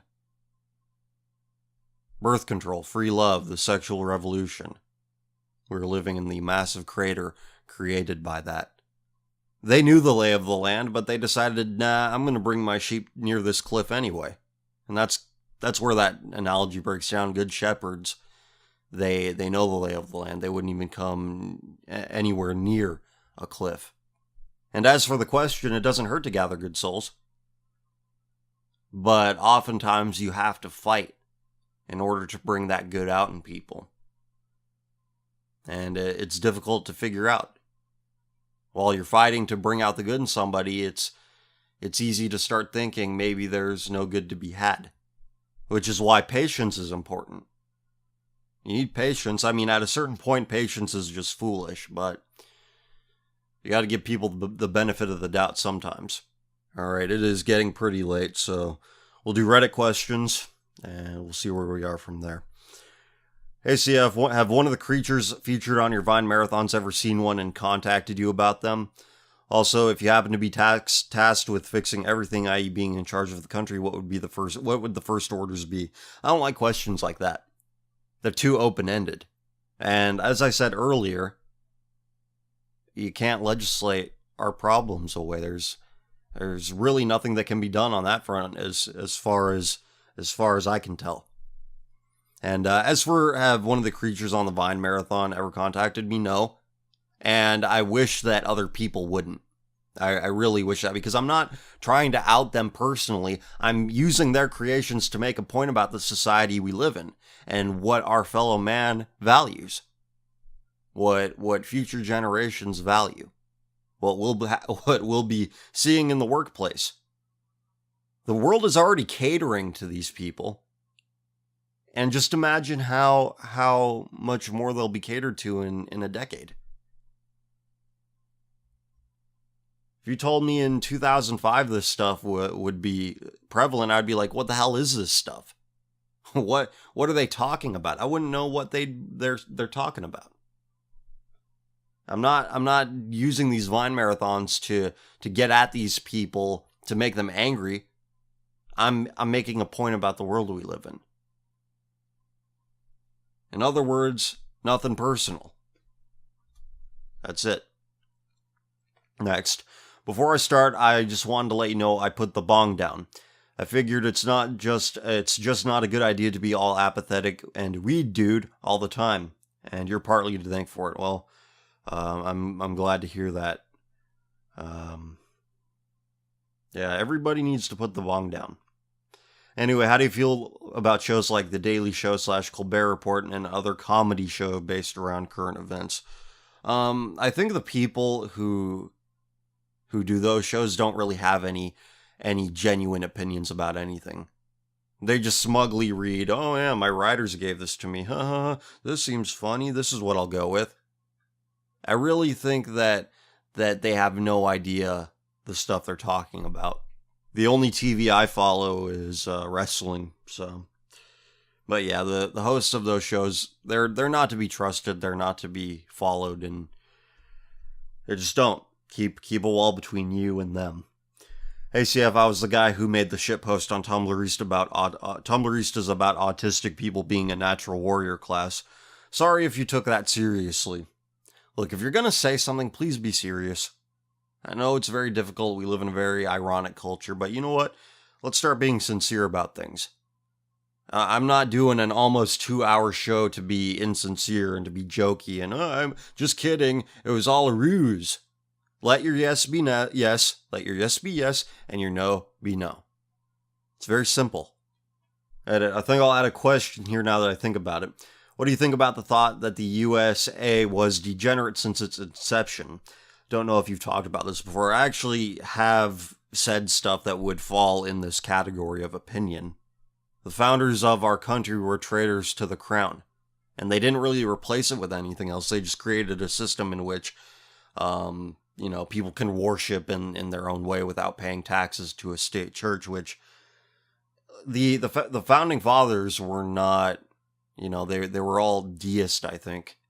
And I understand that once you're removed from the mother country, you tend to develop your own culture. I mean, it'll be a similar culture, but you become a different people. You become a different collective, and I understand that. And we broke away from England. I understand why. But at the same time, the South did a similar thing, and we're like, no, you have to stay with us. So it's good enough that we broke away from the crown. But if people want to break away from northern tyranny, no, that's totally different. You're not allowed to do that. So America's a schizophrenic place, and I love it and I mourn it all at once. There are many, many things I love about America. But other things, it just doesn't make any sense. Next, LSCF, long-time listener, first-time commenter. I'd like to know your opinion of Archbishop Fulton J. Sheen. Have you seen any of his videos? He was a Catholic bishop who had a syndicated radio and TV show during the 50s. He talked about various topics from communism to what we now call dildo virtue signaling. He was really instrumental in helping me go back to being serious about my religion. I ask this because you've said time and again that the leadership of the Catholic Church has become truly underwhelming, to put it mildly. I agree that it would not have been the clergy of today that would have helped me rediscover my faith back when I was an aimless deist, a convenient excuse to do what I want but still claim to believe in God. Yeah, that sounds about right. Archbishop Sheen and you, like you said, aren't gods but men of conscience.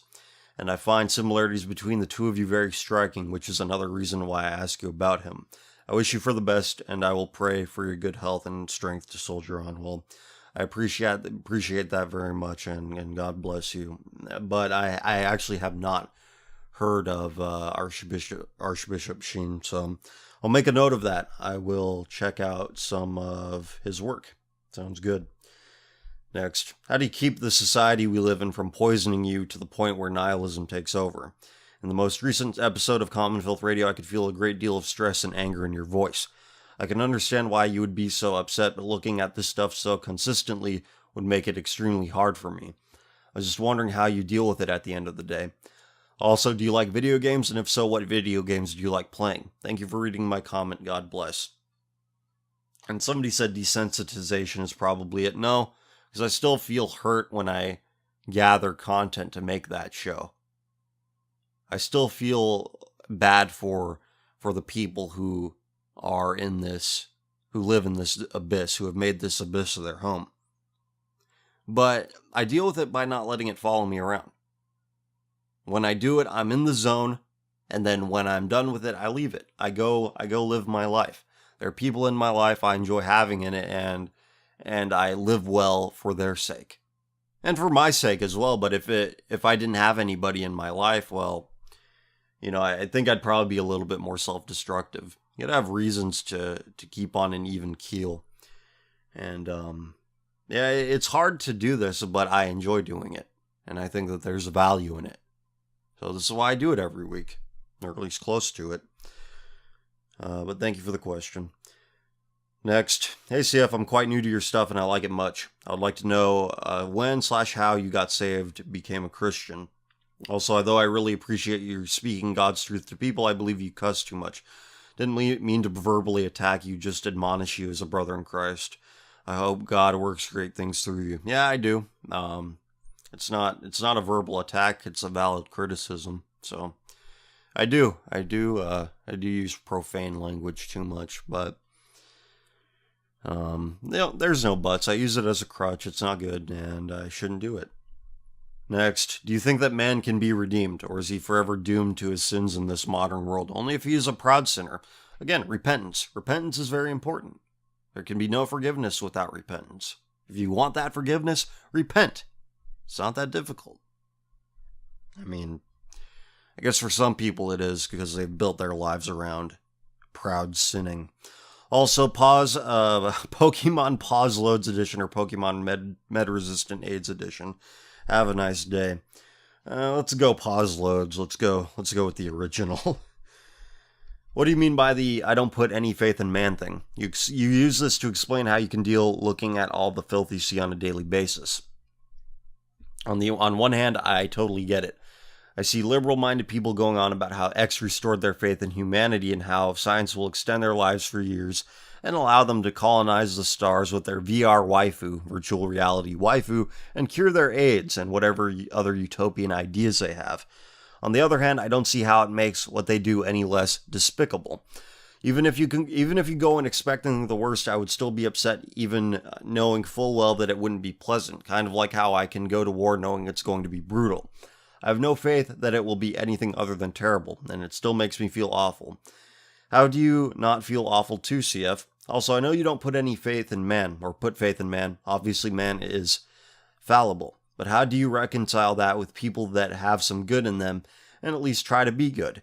God damns us for being wicked, and yet he also forgives those that make an effort otherwise. In a way, God believes we can do good. I'm kind of going off topic, but my main question is how do you stand to look at the daily filth and not get your mood soured? Even knowing what you're getting into, it can't be good for you to immerse yourself in all this all the time, right? Well, yeah, it isn't good for me if I immersed myself in it all the time. At one point I did, it almost killed me. So I limit myself. I do this. I do things that I enjoy after this. I don't let this stuff follow me around. I don't. And that's a big part of how I deal with it. And you're right, man is capable of good. But without God, that's not possible. It isn't.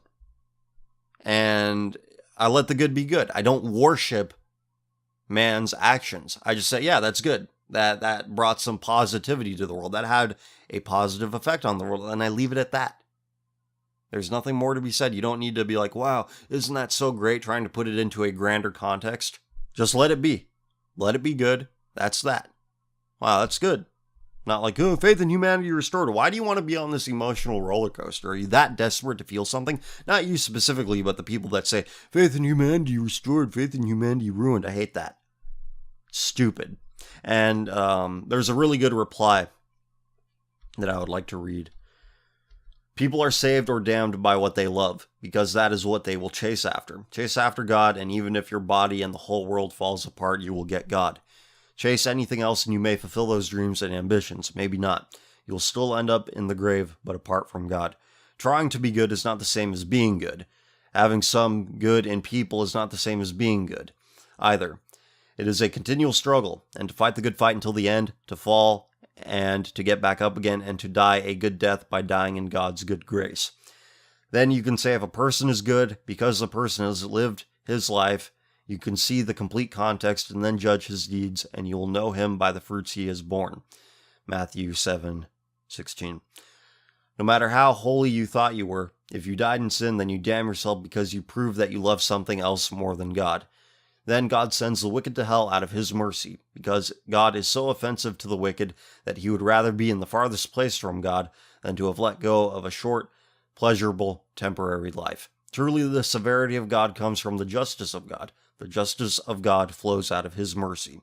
and God is merciful because God is love. But as long as a person is breathing, he is more likely to become a rotten, sinful cockroach who makes all sorts of excuses for not struggling against sin. This is not to say he cannot repent and turn his life around. It's just that the way to hell is wide, easy, and fitting for the complacent, making repentance unlikely but not impossible. If you remove God and therefore sin, you are somehow beyond good and evil. You then can start to make up your own definition of what good is. You may be a killer, but he has a good sense of humor. You may be a child rapist, but he's so handsome. You might enjoy spreading AIDS through anal sex, but he gives to charity, and it becomes about personal feelings.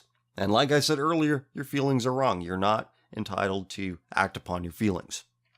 That's me, not this comment, but we'll continue with this comment here.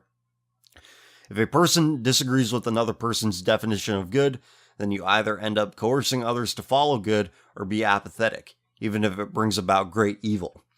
If you love people, you will be damned if you exclude God. I'm not even talking about homosexual relationships. What is the divorce rate in America?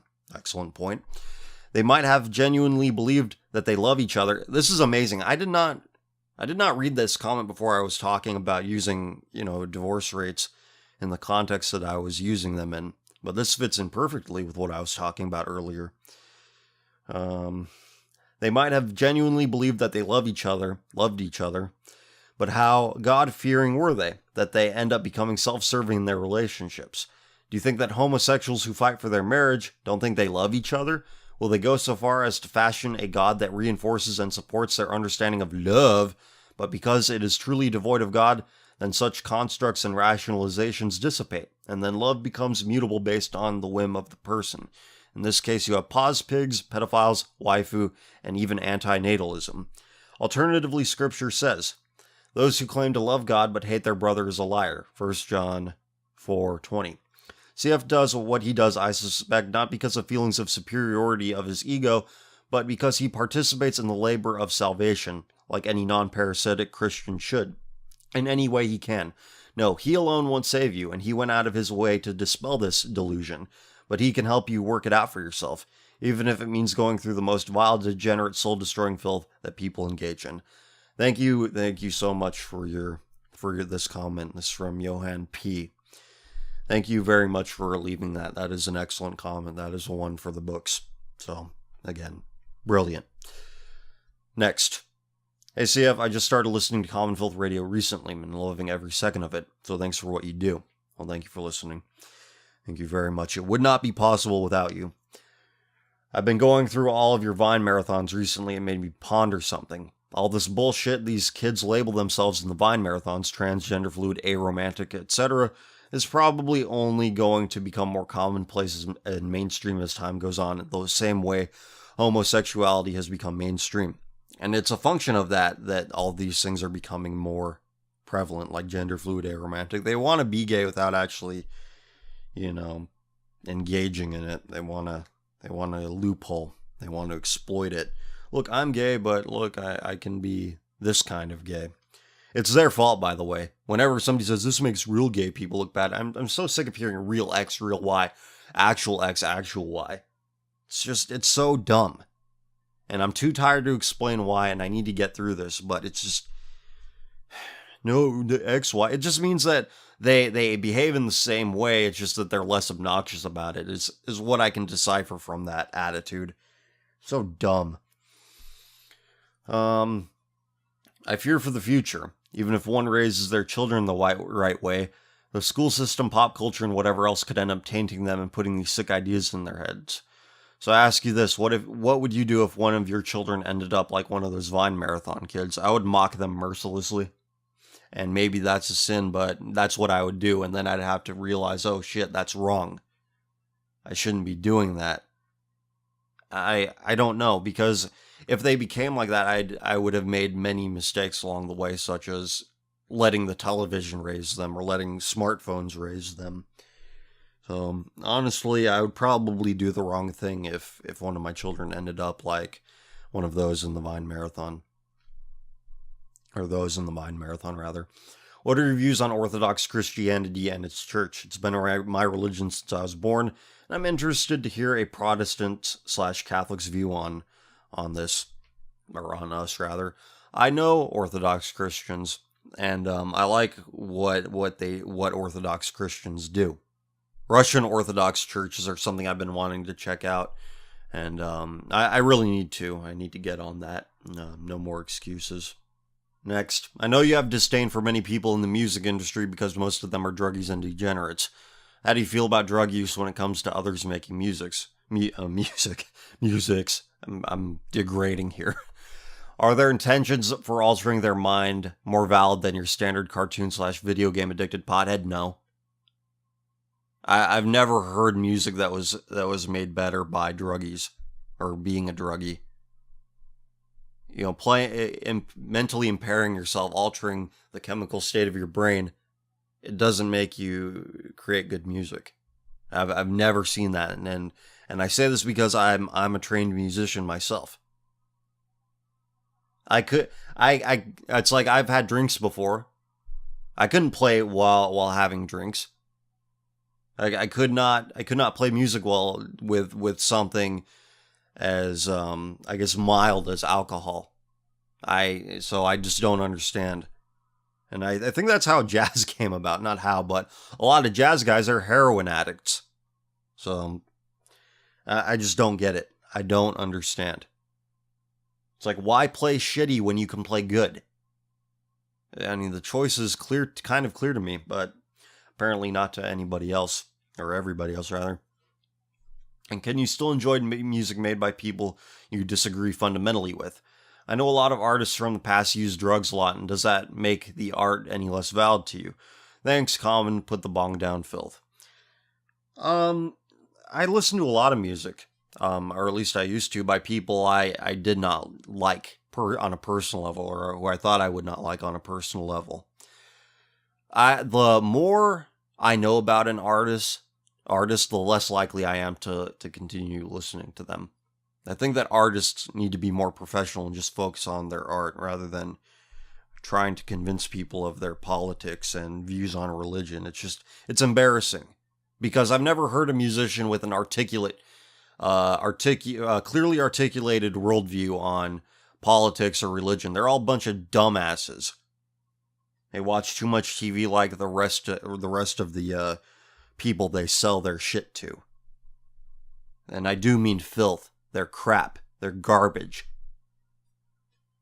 Just like, shut up. If you make something enjoyable, just let it be enjoyable. And then a link, med-resistant AIDS. I'm going to have to skip over the links because I just don't have the time to read over them. Hey CF, I don't know if you admin the Tumblr's Facebook page. I'm assuming you do, but check this thread out if you haven't already. Oh yeah, I talked about it. I read a few posts from it, so yeah, thanks for bringing it to my attention. And the link's inactive because I got rid of the thread. I delete everything I post to Tumblr's just now because, you know, people like to flag it down because you if you're against trans, that means you're for SJWs, morons. I know you don't use poll much, if at all, these days, but in the past, prior to the universal Trump idolatry and widespread sexual libertinism, did you ever participate in threads about you or your work? No. I think anonymous image boards give people too much license to act like asses. And there's a lot of funny stuff that comes out of it. There's a lot of shockingly insightful stuff that comes out of image boards, but I never want to participate in them. I'm never tempted to. It's not something that I want to do. Next, saw this on Facebook this morning and it deeply disturbed me. It's a quick read and I'd love to hear your comments on this. Nintendo's public relations employee Allison Rapp now vocal for pedophiles. Oh my gosh. And is she supportive of them? I think I saw this. Look, there's a link to it. I'm not going to read it right now, but I doubt corporate America really cares or the corporation really cares. I mean, corporate America, Nintendo's a Japanese company, I get it, but they have an American subsidiary. Corporations push all this pro-gay shit, and now it'll become pro-pedo.